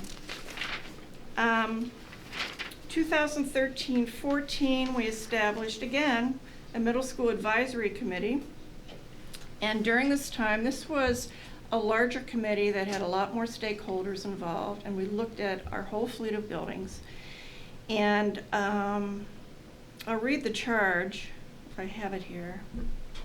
Investigate additions and/or renovations to Jordan Small Middle School and Wyndham Middle School that would support high-performing educational programming, and to compare any proposed changes to the possible building of a new consolidated middle school. This group worked really hard for a whole year and actually came up with 11 different scenarios that were considered, and then drilled those down to 7 possible options for the board to consider. At the end of 2014, that committee was disbanded. Thank you immensely for all the work that you did. And then we took a break from this initiative. In 2014, we spent a great deal of time revising the cost-sharing formula between Raymond and Wyndham, and that, which has an impact on anything that we do for facilities as far as renovation or building. During that time, we came up with a new cost-sharing formula, which, as you are all aware, is a phase-in in 3 years. I believe we're in the 2nd year of it. And once we get to the 3rd, then it will be final, until we review it again, which we plan to do. So this year, the Facilities Committee regrouped again to focus on the middle school and Jordan Small Middle School, and the structural, operational, and safety issues that go along with this that impact our educational environment for our students. We actually reviewed a lot of the old data, the old recommendations, and we distilled it down into 2 options that currently we're advising the board to consider. And they are build a new middle school for Wyndham and renovate Jordan Small Middle School, or renovate Wyndham Middle School and renovate Jordan Small Middle School. I think it's important, and Don, I hope that you don't mind me putting you on the spot, but if you could describe, because of the cost sharing, what the cost sharing would look for a new build versus a renovation. I'd be happy to. In general, the concept was really that to the extent that either community wanted to build a new building from start to finish, that the community that made that choice would be responsible for the financial considerations that go along with that. The second part of that was to the extent that the school board was making recommendations to do a renovation to a building, then the communities would share in the same manner that they currently share for the operating budget in general. So there's a share on renovation, there isn't on brand new. To be clear, there are 2 options, and I didn't give the full second. Option A was to build a new Wyndham Middle School and renovate Jordan Small Middle School. And option B is to renovate part of Wyndham Middle School, add a new wing onto the middle school, plus renovate Jordan Small Middle School. Up until September, that was the direction that the Facilities Committee was moving towards. And then we had some discussion and had some feedback, actually, about the use of the primary school. And there was some confusion about the term being overcrowded. And what ultimately we realized was we follow our class size policy, which has been, was everybody here in 2012? Whoever was here. Most of us were here, and we approved this class size policy. And historically, we are very good as a board. It's one of our highest priorities to maintain our class size in the classrooms. That's not saying that here and there they're a little bit above, but I just want to read this line. Whenever possible, the following class guidelines will prevail, and then it lists them. What we discovered is that education has changed, much like Bill's discussion with security, and our bus initiative has changed, and it's changed fairly dramatically for the educational components that we supply to our students. And by that I mean, aside from just instruction, there are a lot of support services that we provide that were not even considered when we first originally built this building. Didn't even exist back then, actually. According to PDT, our building at the primary school was originally built for 800 students. If you look at the classrooms, we're okay with that and maintaining our class size. Where we're really insufficient now is our spaces for our supports, for pull-out, for interventions. I can't name all of them, but they're substantial, and people need space to work with students. And we have found that those spaces are becoming more and more limited with our needs. So as a result of that feedback, we decided that we needed, before we proceeded any further, we needed to meet with all of our administrators, which we term the A-team, for those not in the know. And we met with them about a month ago, or the beginning of this month? I don't know when it was. It was this month, It earlier was this this month? It seems so long ago. I know, doesn't it? It was the beginning of this month. And really, I have to tell you, it is very, very rare for the board to be able to sit down with the entire A-team and get feedback. And it was a wonderful experience and a really valuable experience. And all administrators had a chance to give their thoughts on the notion of what if we moved the third grade out of primary school, made Manchester a 3-4, and moved the 5th grade to the middle school. And why this is important, obviously, is because we're knee-deep in the needs of the middle school, and doing due diligence, we wanted to explore every single option, every single need, to see how things might shake out. We got a lot of feedback from around the table, and still in all, the Facilities Committee at this point is looking for feedback from this board that would be a departure from the two scenarios originally considered for moving forward. And by that I mean the Facilities Committee would like to put on the November ballot a non-binding question to the public. It's kind of like, what do you think? Do you like this or do you like this? And so we had considered and are still considering putting those two options.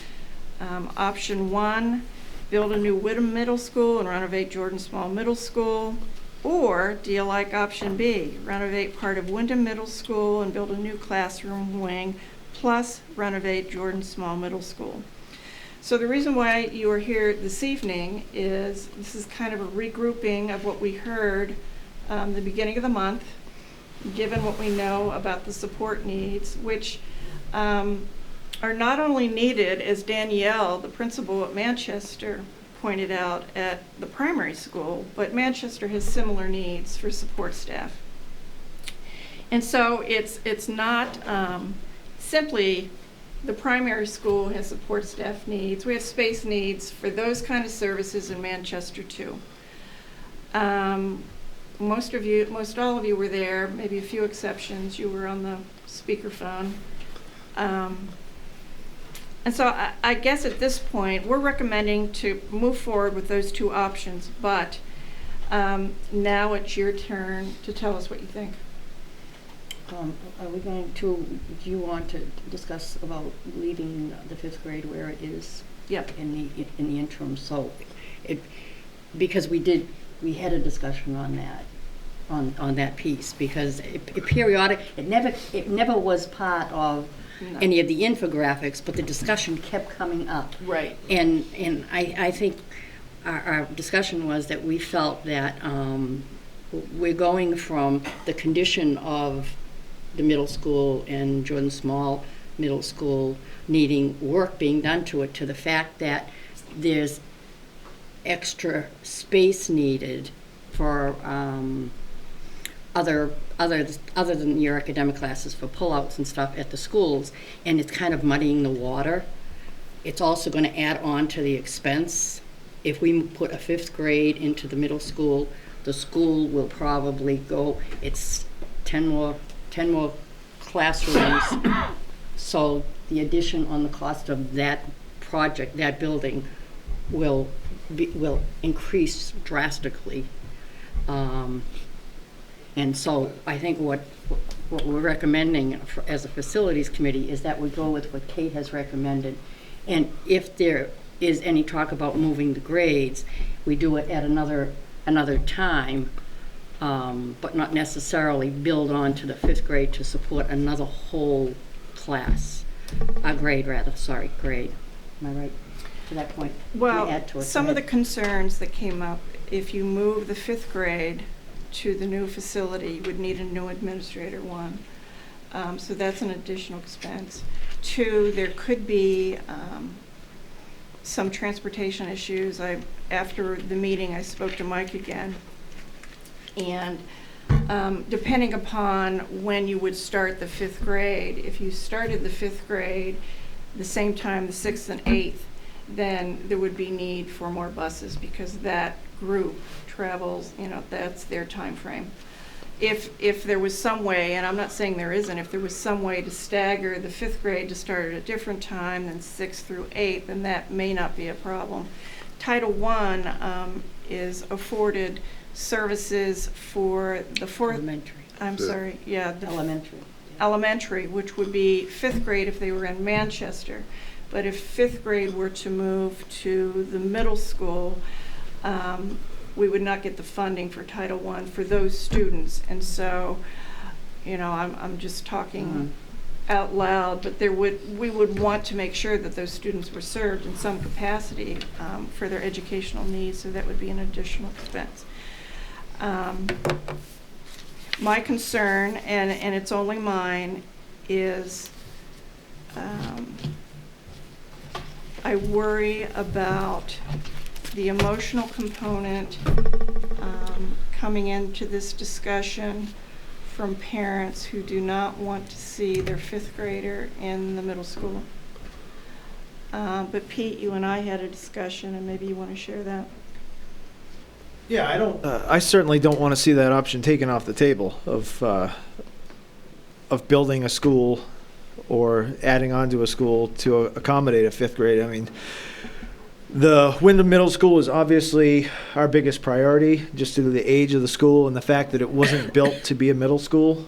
And to have the most effective educational programming, I mean, major changes are needed. And Bill's talked to us about how he can't you know, he does a great job, but we can't just keep putting Band-Aids on this. Eventually, something needs to be done. So in terms of, I mean, that's our most pressing need, in my opinion. But at the same time, we do have other needs. The Wyndham Primary School, it wasn't that long ago that we were facing what was a perception of overcrowding.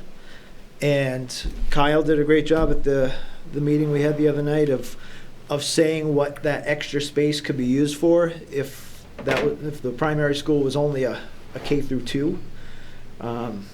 So if we're going to be doing something with the middle school and we have the opportunity to also benefit the primary school by making it big enough to accommodate the 5th grade, I mean, you might not get another shot at this, at least for some time. You know, you're already doing a major expense, and it's going to prevent us from having to do a major expense at the primary school down the road. I mean, so there's a lot of benefits to doing it. We heard a lot of benefits that Kyle mentioned. Drew said having a 5 through 8 school has been done. I mean, it's very common, and he was very confident that we could integrate it. I know that there are parents that are going to have some trepidations about sending a 5th grade to, you know, up with the older kids, but that anxiety, whatever, is going to occur no matter where you draw the line. You know, 8th graders have that same sort of anxiety going to a high school. I mean, it's going to happen. So no matter where you draw the line. So I would just like to see it stay considered. You had also mentioned to me that there's a contingency of parents out there who feel if we move the 5th grade over, that would end any possibility of moving the line and moving students up to Raymond. Can you speak to that a little bit? I mean, it would certainly eliminate the need to do any kind of redistricting. I mean, if redistricting was on the table a few years ago as a means to alleviate the overcrowding at the Wyndham Primary School, and if we're removing the 3rd graders from that school and putting them in Manchester, then we freed up that space, and that doesn't even have to be a possibility going into the future. Hannah, do you have thoughts? There's a lot of mixed messages. I think we have to be very clear when we go to the public. What are we asking for? What's the purpose? You keep saying it's about the condition. Is it just about the condition? Are we going to try to achieve other things while we have the one-shot deal? Because it's true, you kind of have one shot. So I don't want to necessarily take the 5th grade off the table either. I just know we have to be very consistent when we go to the public. And are we just going to have those 2 options when we go to the public? Or are we going to have none of the above? Or write in what's your idea? Well, I would say just 2. They don't like either. You know what I mean? They cannot vote. Yeah. And people do that. You have the option. If I can guarantee you, if you put a thing out there with the amount of elderly that live in Wyndham, I'm not sure how many live in Raymond, but anyway, I know there's a lot of them in Wyndham, that if you put none of the above, that is going to be the block, because we hear it constantly, don't raise my taxes for nothing. And we're talking some big money here. You know, and they have the option. They don't have to check a box. It's not mandatory that you go in and you check anything. And that speaks volumes for itself, because it's a big election year, so you're going to know that, okay, and believe me, I'm going to use this figure, but it's way out. 10,000 people are going to go out and vote, you know, and if we put a non-binding advisory referendum on there that says, you know, do you want one of these, and we only get 3,000 people total that vote for one or the other, we know that, guess what? They don't like it. There were 7,000 people that did not like it at all. So you see, so by default, I think we get that answer. So I'm not saying, you know, so that's all I'm saying on that. Both towns. That's to go to both towns.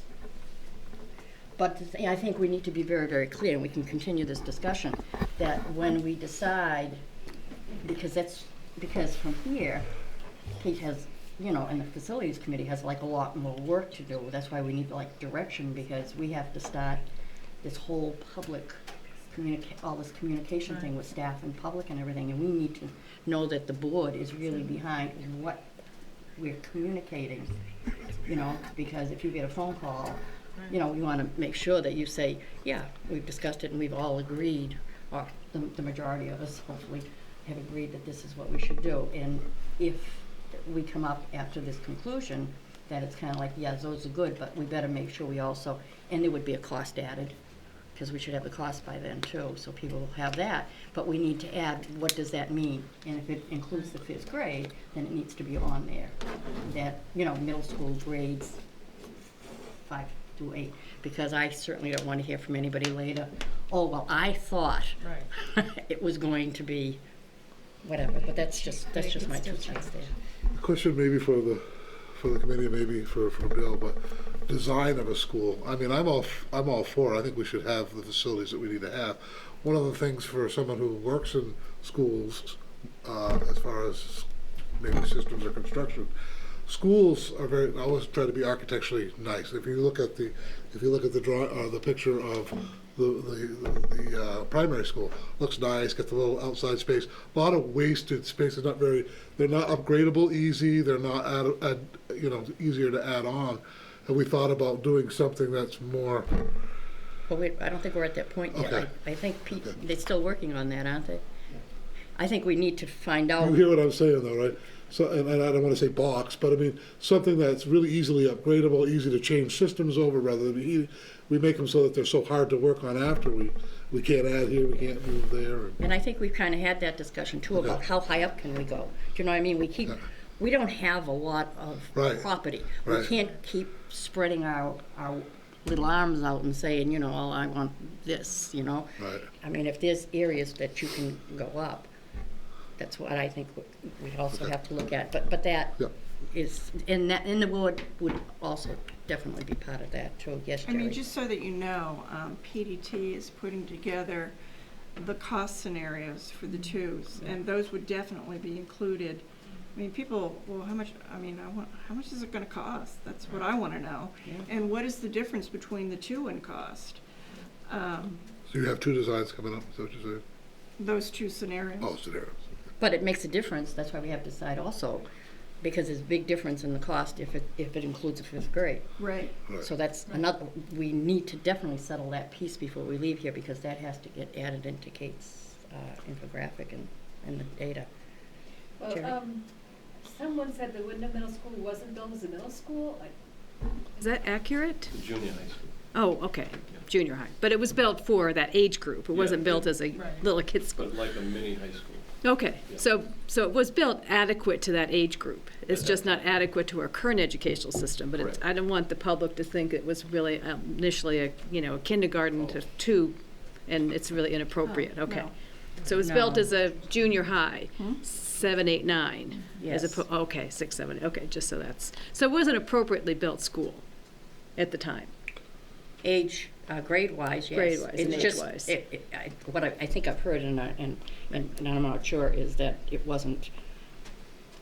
Well, at the time, the specification, that's what it was. right? That's an old school. Yeah, You know what I mean? It was built as what it was at the that's- time. I'm not saying we don't need to upgrade it. I just don't want to make it sound like we've put a bunch of middle schoolers into what was built as an elementary school or kindergarten wing or something.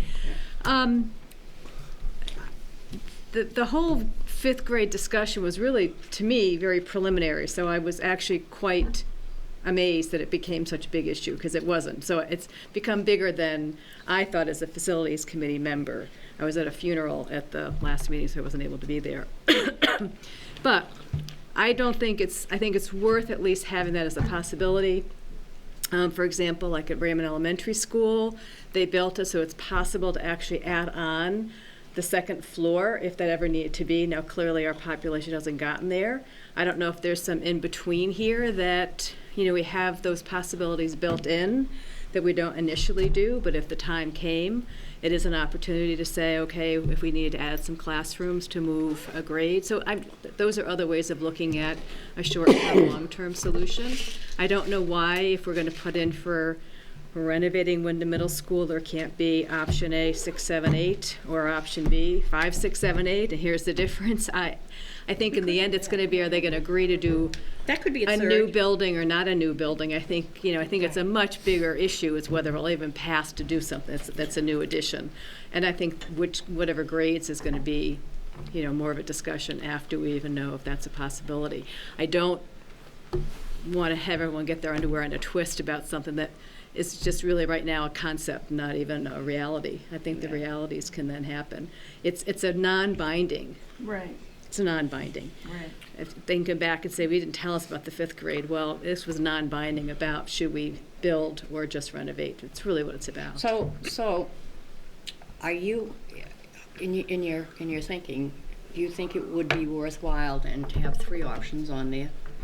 So it's pretty transparent. One is, we've got the 2 that are there, and then the 3rd one is the same as the first one, but it says includes, build, will include 5th through 8. Yes, yeah, that's a possibility. And again, the And then we in-between don't would have be doing what they did at Raymond Elementary School, which was have an opportunity to put us another story Or on if wing or necessary, something, or yeah. another wing as part of the planning, so that you don't lose that opportunity to change the configuration. You can get 20 new subdivisions here in Wyndham. You're not going to get 20 I already get subdivisions in Raymond. It's not possible. We don't have the land here. 65 is. But you can, and so it's a possibility. By the time this would come true, we might say we need to do the 5th grade because of population. So we don't really know. At this point, there's enough classrooms, it sounds like, at the primary school. I don't know how many more students you need where you need more classroom space. So those are all, we don't have all that information yet. We are getting a revised planning Mm-hmm. Yeah, and that'll be demographic helpful. thing, so we'll get updated.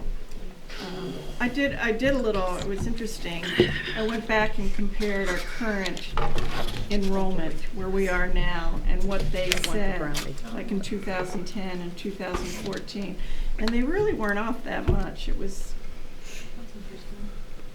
kind of validating. Jennifer? Yeah, so I'm all for killing 2 birds with 1 stone. I like efficiency. I worry though that we have immediate facilities needs, and if we try to boil the ocean, we won't get anything done.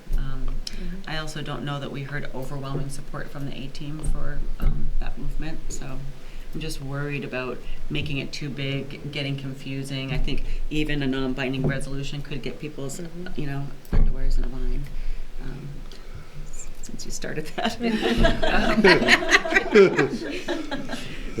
So keeping it simple, I think, might get us a little bit further. And Bill has continued to highlight the really immediate needs that we have for facilities, and I just worry that will take longer and longer to get there by adding to it. But I get your point, Pete. I mean, killing 2 birds does make perfect sense, and maybe there is that hybrid solution. But again, I don't know that we heard great support. Jen? Yeah. Jennifer? Yeah. Hey, you. No, I agree. I mean, I think it's pretty clear that something needs to be done about the middle school and doing it in the most efficient way as possible. I think it's great that we're giving the town a choice of different ways to attack it, but I think, the message is it has to be done, that there's no way that building's going to last another 20 years. So I'm curious what the 1997 report had to say about that school, if it was already, you said that was the first time we had that done. Was it already mentioning that it was getting kind of past its useful life at that point? I can't remember that, but the next one was like, Yeah. you're starting to be in big doo-doo here. Right. Eric? Does that mean we're in the doo-doo now?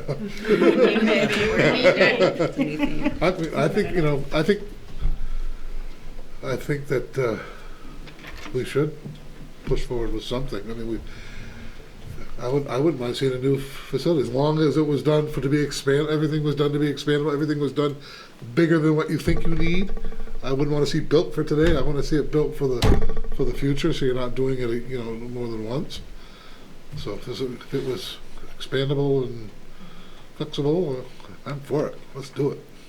I think with that kind of money, we'd never be doing it. We wouldn't, not in my lifetime anyway, I'll be gone before we do it again, but, yeah. Dawn? I agree that we can't take off the table, moving 5th grade. But I think it might confuse the public. We don't know what we're doing.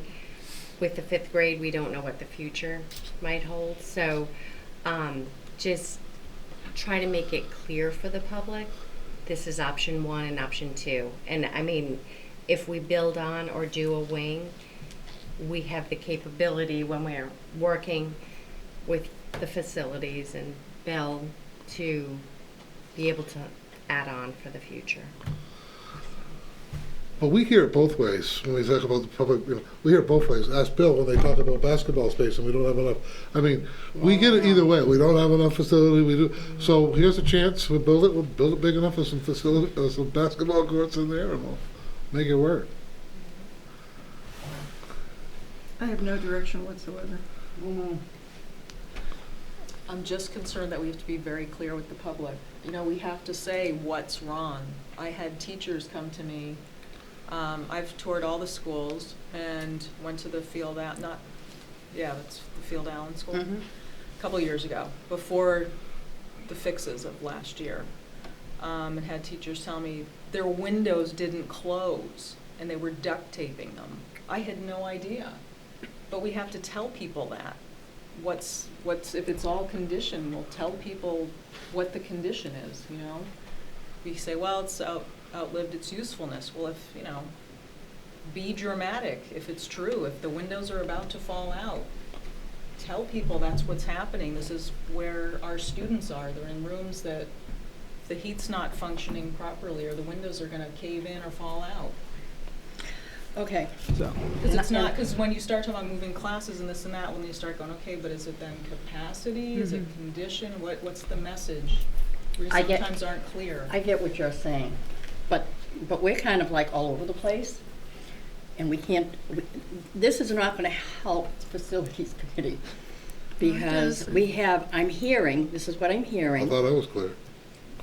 Well, this is what I'm hearing.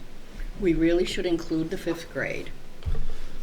Well, we really got to focus, and on another vein, okay, we really got to focus on condition. I can't include the 5th grade and focus on condition. They're separate. They're totally separate issues. So I guess we need a little bit further direction, that is agreeable to everybody. It's like, what would you like to see that infographic look like? Let me try it this way. Well, I'm going to make things even less clear because I've got to throw it out here, and I'm sure I'm in the minority, but I don't like the idea of a non-binding referendum question. I don't know if this is something that other towns have done or if it's a normal course of practice, but I don't know what we're really going to gain from it. In my opinion, we're elected. We've met with the A-team. We've had committee after committee. One of the committees was very extensive, including lots of stakeholders within the community. We had opportunities during that time to solicit public input. We met with teachers in the schools. We met with everybody. I think it's part of our job and part of our duty to do the research, to do the work, to get the costs, and to come up with a recommendation that we put on the ballot when we've reached a conclusion as to what the best solution is. And then we let the voters vote on whether they agree with us. So there. Here.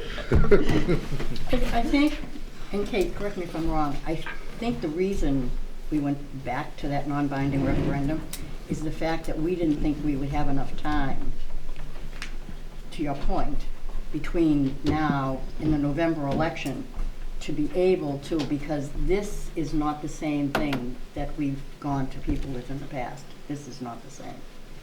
So, you know, to be able to get out there, because summer is dead, God bless it. I mean, it's great, everybody loves it, but you really have nobody's attention in the summer, so trying to get people together to have public forums or anything is just not gonna Have happen. them at the beach. I mean, really, we have 5 months. Yeah. And I'll be honest, if I'll get off the facilities committee if the intent is to, this is the way we're going to go, yes or no. I don't think we can do it. I don't think we can prepare correctly. I don't think we'll have the information that we need. I don't think we'll have the time that we need to really look smart about it. This is a big deal. This is a huge deal. We've been talking about it since at least 2010. And it's always been, to your point, Jerry, because you weren't at the last meeting, it has always been condition, condition, condition, condition, condition, condition, condition, always. And it wasn't until October that it kind of took a bird walk. And I'm all for bird walks because I think we need to do due diligence. And again, that was extremely valuable time spent. But I worry about a focused message. Well, now we gotta sell. Well, you know, the middle school was built in 1977. It was 37 years old. Field Allen was built in 1947. It's 68 years old. The renovation was in 2001. It's 13 years old. Jordan Small, by the way, we have to sell because we've got all of these other renovations, and they were built in 1967. It's 47 years old, and then it was renovated in 1987. It's 27 years old. And now it's 2001, and it's 13 years old. And look at all the stuff that each one of these 3 buildings need for our students. So there's that message, and that is a humongous message. And not to mention the cost associated with this. I mean, I totally appreciate your comments about 2 birds with 1 stone, or whatever you call it, and let's really nail everything down with one big brush stroke, but I'm not sure we can do it well. I'm not sure we can sell it well. I'm not sure we can sell it well, is my concern. That's all I'm saying. But why do we have to sell a need? Why do we have to sell a need? We got a need. It's got to be taken care of. It's part of a community. Community's responsible to take care of that need. You want them to vote for it. I was going to say, Yeah. but they have to vote. That's the selling part. It isn't selling. We're not, you know, it's not like you're a shoe salesman and trying to talk Right. somebody into a pair of shoes they don't need. Right. We need to be able to convince them and prove to them, You just got to articulate you what the need. do, And this is what you need, and this is why you need it. And you have to have enough time to They be able know. to put that together and reach. So what happens All if they these- say no? I mean, what do we do? Then, I mean, then the shut the reality school is, down. No, I mean, No, I no, mean they- it. I mean, I no, they're- know these buildings, they have windows that don't close. I get it. I get teachers are afraid to go near windows. Kids shouldn't be. I get that. What if, whichever one, what if they both get voted down? What do we do? Then- It's the school then- board. then we the- can't just vote and say we're going to build a school or renovate a school. They have to vote Right. to renovate a school. Right. We can't just say, so what Well, we do gotta we present do something. anyway? I mean, this is sort of The other- the bigger question, though, is what are we going to do? if it Either all one gets of them. voted down, Doesn't matter, either one, just they both get voted down. they both get voted down, then we go to what we had that mini discussion on, is we have to put together a backup plan. A backup plan saying if it gets done, this is what we're gonna have to do, and by the way, this is what it's gonna cost us. But it would cost us, meaning we can. Us, everybody, Right. us, everybody, because it'll go right in And our then budget. it still has to go on the budget, still has It'll to get go approved. right in our budget. Okay. And everybody is still gonna have to pay to try to keep a school from having drafty windows and Right. inadequate heating systems and crappy leaky roofs. There's still, one way or the other, they're gonna have to pay for it. But that's the whole part of this whole selling thing, and that's why we have to have direction. But we're doing We a know. workshop, right, on February 3rd on that. So what do we need to solve for tonight as opposed to what we're going to do in this workshop? What input do you feel you need? February 3rd is prior a to? committee meeting. I was gonna say, we have another Okay, I thought we had planned to do a workshop in February Oh, on I this. don't know, not that I'm aware of. No, not yet. Okay, that's what the I don't see what's so agenda says. complicated. What's so big and complicated? If it's not unlike your house. If you don't maintain it, it's gonna fall apart. You know, if you don't, it's not complicated. You just have to explain to people. It's built in 1970, do the math. The windows are falling out and rotten. Jordan Small has needed a new furnace for how long? These aren't new issues. Both towns have had these issues for how long? And the time has come to pay the piper. You can only, it's like your house with your car. If you don't do maintenance eventually, you know, it's a thing and it falls apart. Okay, can I do this let's, small bites. Okay, small bites. I'm about bitten out here. Small bites. Yeah. Let's first off, let's decide, are we going to have an advisory referendum in November? Can the majority of us agree or disagree on that? So let's get that out of the way before we get down. If it's closed-ended, say we got two options, pick one.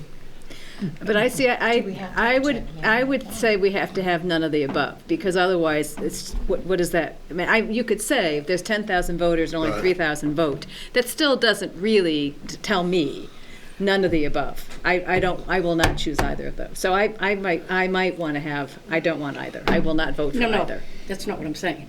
Do we agree it's an advisory referendum? I'm not saying what's going to be on it. Oh, as opposed to This what is Pete said. This is to Pete's point. I Okay. want to just put that, Okay. You know, do we agree it should be that or not? Let's put it this way. I'll do it the easy way. Okay. Let's take a straw vote. Who agrees it should be an advisory referendum? Raise your hand.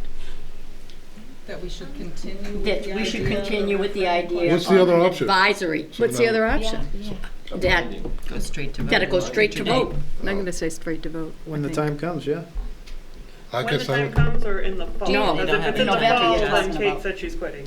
No, can I No. just throw something? I heard that. Why does it have to be binding this November? Because if you did a non-binding one in November, you're still going to have to wait for another one to come around to do a Well, vote that's on an true. actual school. The whole reason of the non-binding referendum was so we would get some kind of feel for, it's a big election year. There's going to be a lot of people going to the polls, we think. And it would give us some kind of a input from what are people Yeah, thinking I'm out okay with there. that. You can As react long as to it says something like, something's gotta be done, here's a couple of options, pick one. Yeah. I think the pro to having the non-binding is it gets the issue on the ballot, and it gets Out in the gets forefront. these things, you know, to the forefront. And it gets their attention It gets their attention. for those people who live in a cave. It's a Don't nice hear way anything. to get a little bit of the pulse of what people are, what's acceptable to them, what they're willing to pay, whatever. Otherwise, we just, if we don't do it, then we just decide which direction we're gonna go in, I guess, and then once we're ready with plans and costs and everything else that goes along with the final plan, then put it on the ballot. Well, I don't see any harm in doing the non-binding then, like, Right. but I don't know I mean, that's what I how mean. much and value we're it's still gonna give gonna, us. we still could put together something that we wanted for the following time anyways, if we weren't gonna, if we don't have the plan together to do now. Take that feedback under advisement, but we could still say we've Well, the determined. whole thing is that non-binding referendum is to help give us direction. Right. It is not, it is nothing set in stone. It is. It's not it binding is- on us or them. It's to Right. basically let the Just give us facilities a- committee and the Feedback. board It's know. basically That's all it feedback. is. Yeah, yeah. It's like having a public meeting, except we're just gonna put it on a piece of paper and stuff it in front of everybody's face at someplace we hope they're gonna be. You know, first off, you know, so they have some idea what's going on for the folks who just don't hear anything else, so. But did I hear from Kate that you weren't sure we would have enough time, or was that to Pete's point to have a? For a non-binding. Okay. Right. I don't think, do you? I'm confused. Well, For let me- binding. Let me clarify that. We're You not in a have, position to go to a binding. let me clarify this a I little mean, bit. a binding, I'm sorry. We are actually engaging in the time frame as if it was a binding referendum. So yes, you technically have time, but I don't think you have the time necessary to convince people to spend the kind of money this is going to cost and be ready for November. So there's two things. You technically have time. I don't think you have the time from a practical standpoint to have anybody convinced to spend any money. It's my personal opinion, I'm sorry. Yeah, no, I don't think I agree, anybody's even to get the proposing a binding information one. out there. So the whole notion of the November non-binding was to inform you to go binding in June, if you wanted to, or the following November. Okay. Right. Gotcha. So do we agree, we're gonna, Yeah. But I would like to, have something definitive. I would take this, or none of the above. Because otherwise, just. You get a better tally of what the. Yeah, if they say, I don't want to spend any money, then at least, okay, maybe neither of those are viable and we have to go to plan so is it, C.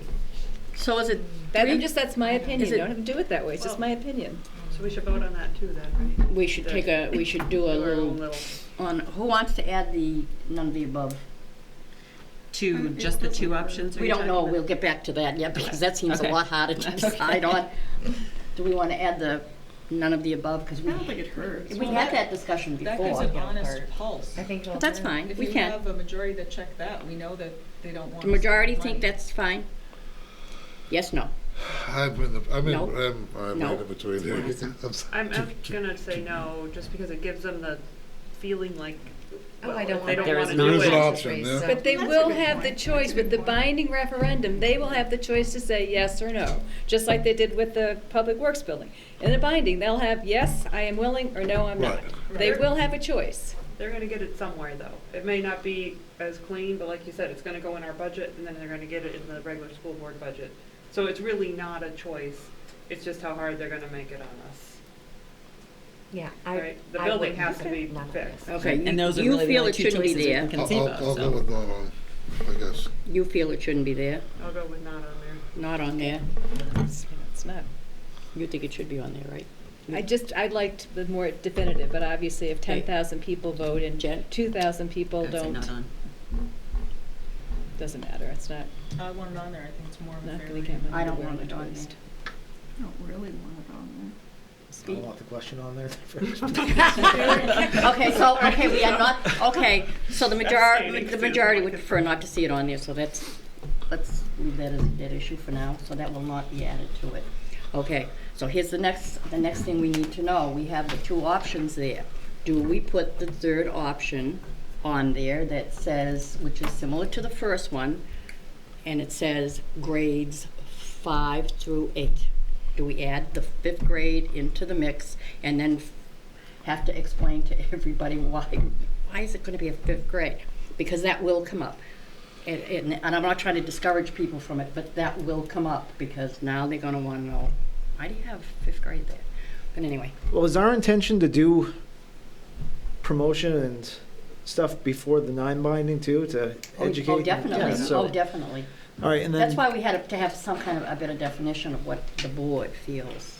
And then, Bill, my understanding correct is that PDT is doing pricing, Now, including the 5 through 8 option. Correct. Yes. they're doing both. They're doing both for us. Okay. But you got more explaining to do. If you put that other option now, you gotta explain. So, So, but it's a selling It's more point, in selling. my my opinion. thing is Solving two to, problems. Gonna start with Dawn. okay, don't muddy the waters. We're not, just stick with the two options. Not that I'm opposed, because I'm very open to moving the 5th grade over. Okay. I would agree. Same thing Dawn said. And I'll just add, you don't have to put any grade on there. You just have to say Wyndham Middle School and Jordan Small Middle School. Yeah, we can take care of it afterwards as long Yeah, as we know. it doesn't have to, you don't have to even say a 6 to 8 school. You just say Wyndham Middle School. Right. No, I And that's understand specific. that. Okay, Call so it out. Well, don't you need, do if you want to include the costs. There's a difference in the cost, a big difference in the cost. I and we're putting understand, cost I on there. understand. But And this we is don't want- non-binding. I mean, But it's- they won't vote for the, here, let me put it this way. When the binding one comes around, if all of a sudden the cost has escalated because we've added a 5th grade, people will go nutty. Can we include That's the why we 5th have grade to- option in our? Well, I wanted the cost in there so to plan for the future, but I didn't want, I would just say Wyndham Middle School versus. But it's a different cost. What cost? It's a higher cost. But still make it 2 options. Make it assume it's 5th through 8 either way. When we have a renovation or a rebuild, go with those options, and then So if go we with the just- higher cost is then if what we you're saying, decide so we it don't doesn't wanna do matter. that, Okay. it'll look better when we lower the cost. Well, that's interesting. We'll give them a 50% off sale. Jump away. So are we down to the 2 items that are there? Punchy. And well, And then- we still and then don't break have it an down answer to on the the mill 5th rate. grade. Sandy, So- I'm curious what you have to say. Yeah, what do you think? Well, truthfully, okay. Yeah, Truthfully, So yes. I got 4 options here, and if you wouldn't mind, probably a visual learner, if you could just write these down, if possible, then I can Okay, I know. kind of work feel through like that. I'm So angry here. the most expensive Got the option whiteboard. right now is new 5 through 8. Yep. And then write down, that would help the primary school. The second, somewhat expensive option would be a new 6 through 8, which would not help the primary school numbers. The third option, where you're getting a little more maybe reasonable for this RSU affordability, would be a 5 through 8 renovation that would help the primary school. And some people might say, why wouldn't you look beyond the middle school and help out the primary school? That could be one person's thinking. The fourth option, which is the most cheapest one, is 6 through 8 renovation that would not help the primary school. And so it's really the affordability, and that's where I have a hard time gauging, because I don't live in this community. But I have a sense that people can't afford right now a new school. So what would be reasonable to the taxpayers? Knowing that you have a lot of elementary parents who really want us to do something and do it well. So that's kind of where I'm at. I wish they voted. Question for Bill, then. On doing a renovation and doing a good renovation, is it gonna be that much cheaper? Or, I mean, you could run into issues where sometimes bulldozing and doing new will be cheaper. The discussion was had with Lynn Tech, you get into a sticky wicket that you're putting a nice, solid built addition classroom wing onto a core, which was at best, I'll say a good building when it was new in '77. So, we were sitting here with Lyndon and probably various of the architects, they'd say to us that you may have to plan on down the road 20 years later that that core that's there now you're replacing. Yeah. So it's kind of like the car, you're going to put a new motor in today, but the transmission is what's there. Right, And that right. may have to be replaced in 100,000 miles or 20 or 5. You don't know. But, I think that the nice thing is the core has had some improvements when that we have structurally updated the roofs. That was done in 2010 or so when I first got here. So we've done some upgrades, but you'll sooner deal with those issues if you go with the renovation option, because you'll have to get back and touch those. So I'm not thinking it's always wise money spent. I know. With the renovation too, you've got the parents who, with the young children who might, be here at this time, they're gonna get there and it's gonna be like a lottery. Are they gonna be in the nice new classrooms, or are they gonna be in the, 30-year-old classrooms? And do they want to take that risk? Kyle, Dr. Rhodes, I don't want to put you on the spot, but do you have anything you'd like to say at this point in time? Well, thanks for the offer. You are on the top. Yes. First, I believe whatever we do, we wanna be really thoughtful about how we plan and have a really good communication plan for the public. As a town resident of Wyndham, there's been 2 pretty significant expenses that went to the or possible expenses that went to the town, and they both were voted down. The feedback I've gotten, of course, I'm not seeking it out, but the feedback I've gotten has been, it was hard to vote for something and not really understanding the why and what led up to it and what the benefit and purpose is going to be. Right. And so, you know, we do that, and I believe our people that's going to be affected by this, the families that are going to be going to whatever we build, will rise up and make it happen. But it's that thoughtful planning and having it be clear what's it going to look like, what's it going to be all about, and what's going to be the benefit, and really getting that word out about the value. I think Sandy's kind of going there with, you know, thinking about what's the affordability and all those things. That will allow it to be successful and get to where you want to go.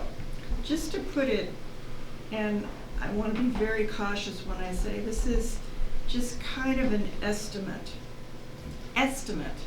Let me just say that, it's an estimate. When I'm looking at a document from 2014 to renovate Jordan Small, in 2014 would cost $5 million. So that will be a portion of whatever choice for Wyndham. That's going to be on either if it's 2, 3, 5, however. There's that. To build a new middle school in Wyndham, just for Wyndham, this is just an estimate, was almost $35 million. Minus the 5th grade. That was Minus the 5th grade. Right. Minus the 5th grade. So it's not chump change. It's a big number. And I just want to say I totally appreciate the needs at the primary school and the notion of I mean, I'm not saying there aren't needs, let me just say that. I appreciate that piece. Can we break down those numbers when we are doing the education? Because nobody wants to spend $40 million, right? But it's not going to be that we have to fund it all in 1 year, right? We're going to take out a loan. There's going to be a certain cost per year, which we can then break down as a cost for the average household. I mean, to make it more reasonable, because nobody, Right. like 40 million is like, I don't know what that means even. You know, to me, I can't like, even. no. Yeah, It's like, are you serious? No. Yeah, it's not even a number I can comprehend in my personal budget, right? Right. So if we break it down to what does this mean for the average family, maybe that's something that's a little more that they can think about then. Yeah, I think what we're looking at is a lot of charts.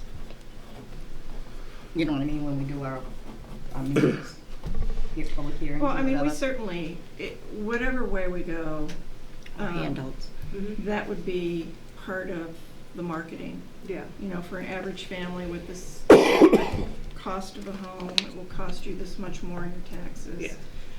For each thing. I think the piece that we also have to, and it's kind of the elephant in the room a little bit, is the whole cost sharing piece. The fact that Raymond residents, if we were to renovate, would be footing the bill for a portion of that. I think it's 36%. And so we've got to be aware of that, because they're going to be voting for this budget as well, for this whatever it is. And on both options, the Wyndham residents would be responsible for 60-something% of the Jordan For the Jordan Small, reservation. exactly, right. So there is that piece in it that, you know, has to be talked about. So some of those numbers we don't have yet, and hopefully we'll have them soon. And I appreciate, again, Bill, the yeoman's work he does on multiple projects. I don't know how he keeps them all straight. So some of that is sort of like looking at those numbers and just they are, you know, breaking them down. But I think we're still down to, do we do a binding referendum? Is it really binding referendum? Non-binding. Non-binding referendum. Is it going to give us the information we're actually going to need to move forward? And I guess maybe that's partly, I don't think I want us to go ahead and do this unless we can do it really well. And you're right, we don't have a lot of time, and will we have all those numbers, and can we educate people, and we're gonna, make it more, I'm just throwing this as a more confused to try to have a non-binding, that people aren't even gonna understand what that might mean if we don't really have our ducks in a row about what it is that we're asking them about. And we don't know what we're asking ourselves about, so if we don't know that, how are we going to be able by October, really? Because when's the early November? So really we're talking about start September and 2 months of educating people. I don't want to make it worse by trying to do something in November that's supposed to be helpful, and I think very helpful, but it could be not helpful. Mhm. It just could be worse. Well, I mean, from a time standpoint, I think you probably raise an important issue. We're going into the budget season now. Right. Isn't that our message right now? Is selling our budget for the next, whenever, next year? So that's February and March. And that's the message for February and March. So then we have April, May, part of June, but I mean, people check out. You gotta go. And I'm checking from June. I'm just throwing that out there. I mean, I just don't want to not do that. I'm not going to be here, so it's not even on me. But I just don't want to have it not go well, so that it makes it even worse in terms of people being all upset with the schools, and I don't make it worse by trying to have which should hopefully be a non-binding referendum could actually just, and it is a big election year, so it's going to be a contentious season no matter what, and then add something. I just don't want to make it worse for this facilities committee that it doesn't really help at all and could actually make it worse. If we're not sure, if you are not sure as a board, what is the best way to go? I feel like we need to get together a pros and cons document, all the option or something. Yeah. It's just too hard to. It's there's just too What many if we moving don't- parts here. What if we don't do the non-binding referendum in November, and we spend all of this time, as you say, getting our ducks in a Yeah, do other districts do this? details? do what? I mean, is this No, standard? they just go and they get shut down. Yeah, I mean, did South Portland do that for their new school? Well, that's why I was asking where you live in Well, a Portland. lot of those Look at the places buildings have state funding. They got better A municipal lot of those new buildings. schools that have gone up recently, I They think, were have gotten defeated state in South funding. Portland, and they had to go back. So what you can propose something, be defeated, and come back. Right. I think the complicating thing with our RSU is a relatively new marriage, and the fact that we have a relatively complex cost-sharing agreement, that it would seem to make sense that you might want to get people's opinion before you get defeated.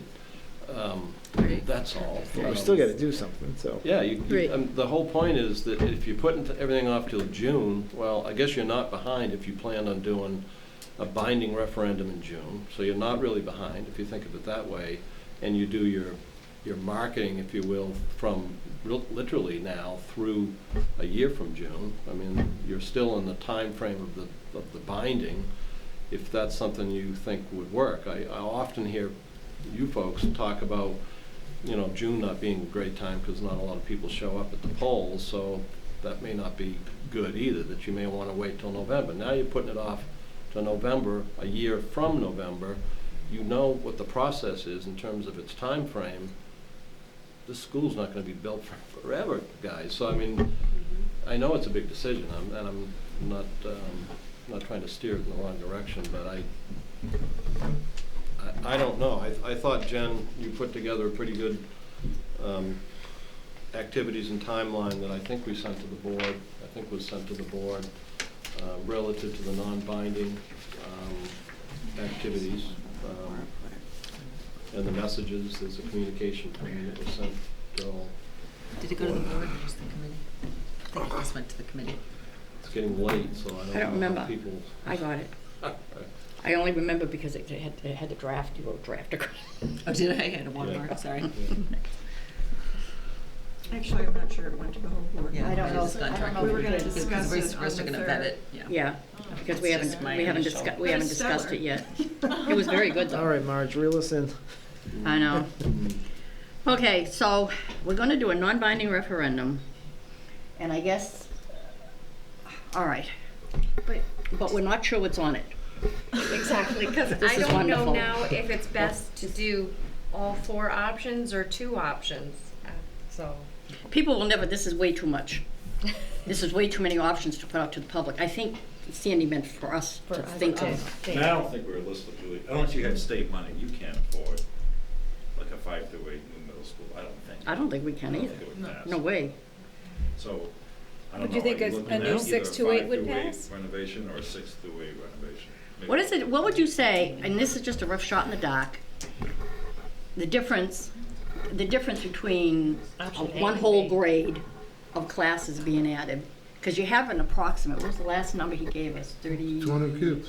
35, For the cost? yeah, 35 million?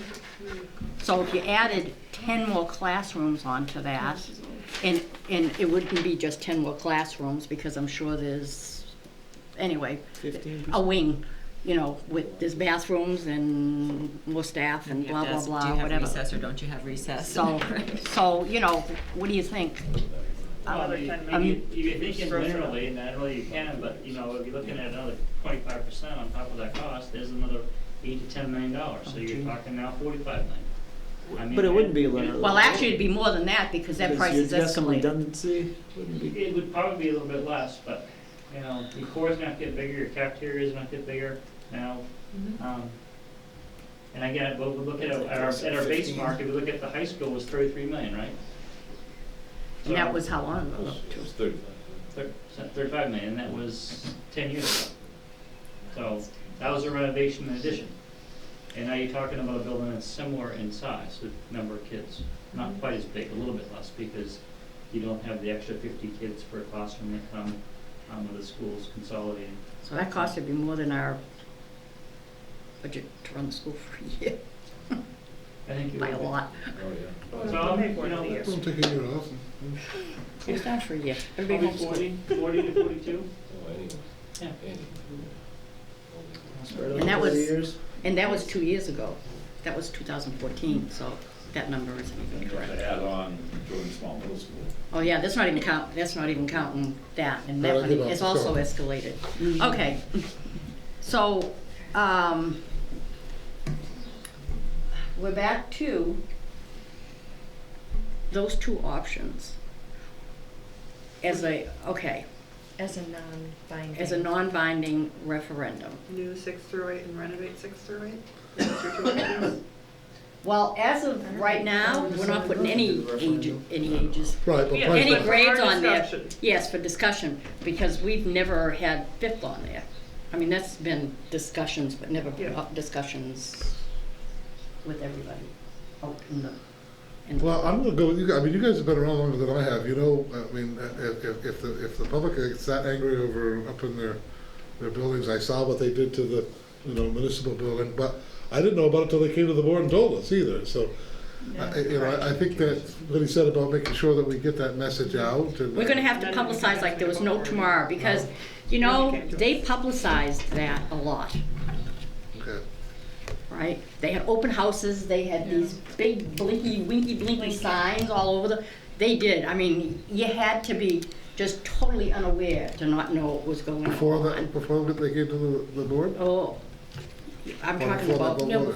before the the vote. But in fairness, Well, people yeah, put more of a okay. premium on education, in my opinion. Yeah, but I mean to say that they didn't know anything, because they really did. They did a lot of advertising for that thing. Well, let me, and I know, we need to Yeah, we need to wrap this up. maybe we need another session, I don't know, to discuss this. But let's not forget, as you had mentioned, that they're gonna put the whole, whatever you call that facility, Yeah. on the ballot. The Public Works is gonna be on the ballot in November, Again, again. we're pretty sure that, as of right now, that's their plan. The same To way? put that, hey, if it doesn't stick, you just put it back up there. Well, they don't need less. They can't, you know what I mean? It's really, for what they're doing, that is not a lot of money. So that that as well. So. But anyway, you know, so, I mean, given that, if you know that that is a binding vote, do you want it or you don't want it? And then we're throwing in our non-binding, it's like, But is it better that they see that coming when they're making their So decision? we stand outside with petitions for I don't non-binding, know. I before they don't- go I in and see honestly, I that. don't know. I'm Vote for us. deer in the headlights. Should I say this as well? Really. Has this helped at all? I don't have any idea. I'm not, I want to be respectful to everybody and I make know. sure that we're moving forward in the right direction, and I don't know that we can do that Well, tonight. maybe we have another discussion. I think we're gonna have to at some point, even if we have it, you know, and so we don't have to televise all our meetings, we could have it in Cindy's conference room or whatever, because, you know, because once the budget starts, it's too hard to, I really think which we is need. shortly. So we'll just have another Go right to meeting. Sandy's house We've got, and serve at least, wine and let's put it this way, relax and talk to them. we've had a very large, lengthy discussion on it, so everybody has a lot of stuff they can rattle in I their mean, we heads. shouldn't beat ourselves up too much, because we really, this is the first time we've even Yeah. talked about option A and option B. So I think we're just in the preliminary. I feel better. Yeah. Okay? All righty. Saying that, let us move on to, we are now going into executive session to discuss the superintendent's goals. If I could have a motion, please. I move to somebody. approve going into executive session to discuss the superintendent's goals pursuant to 1 MRSA 4056A and not return to the regular meeting. Second? Second. All those in favor? Thank you, Bill.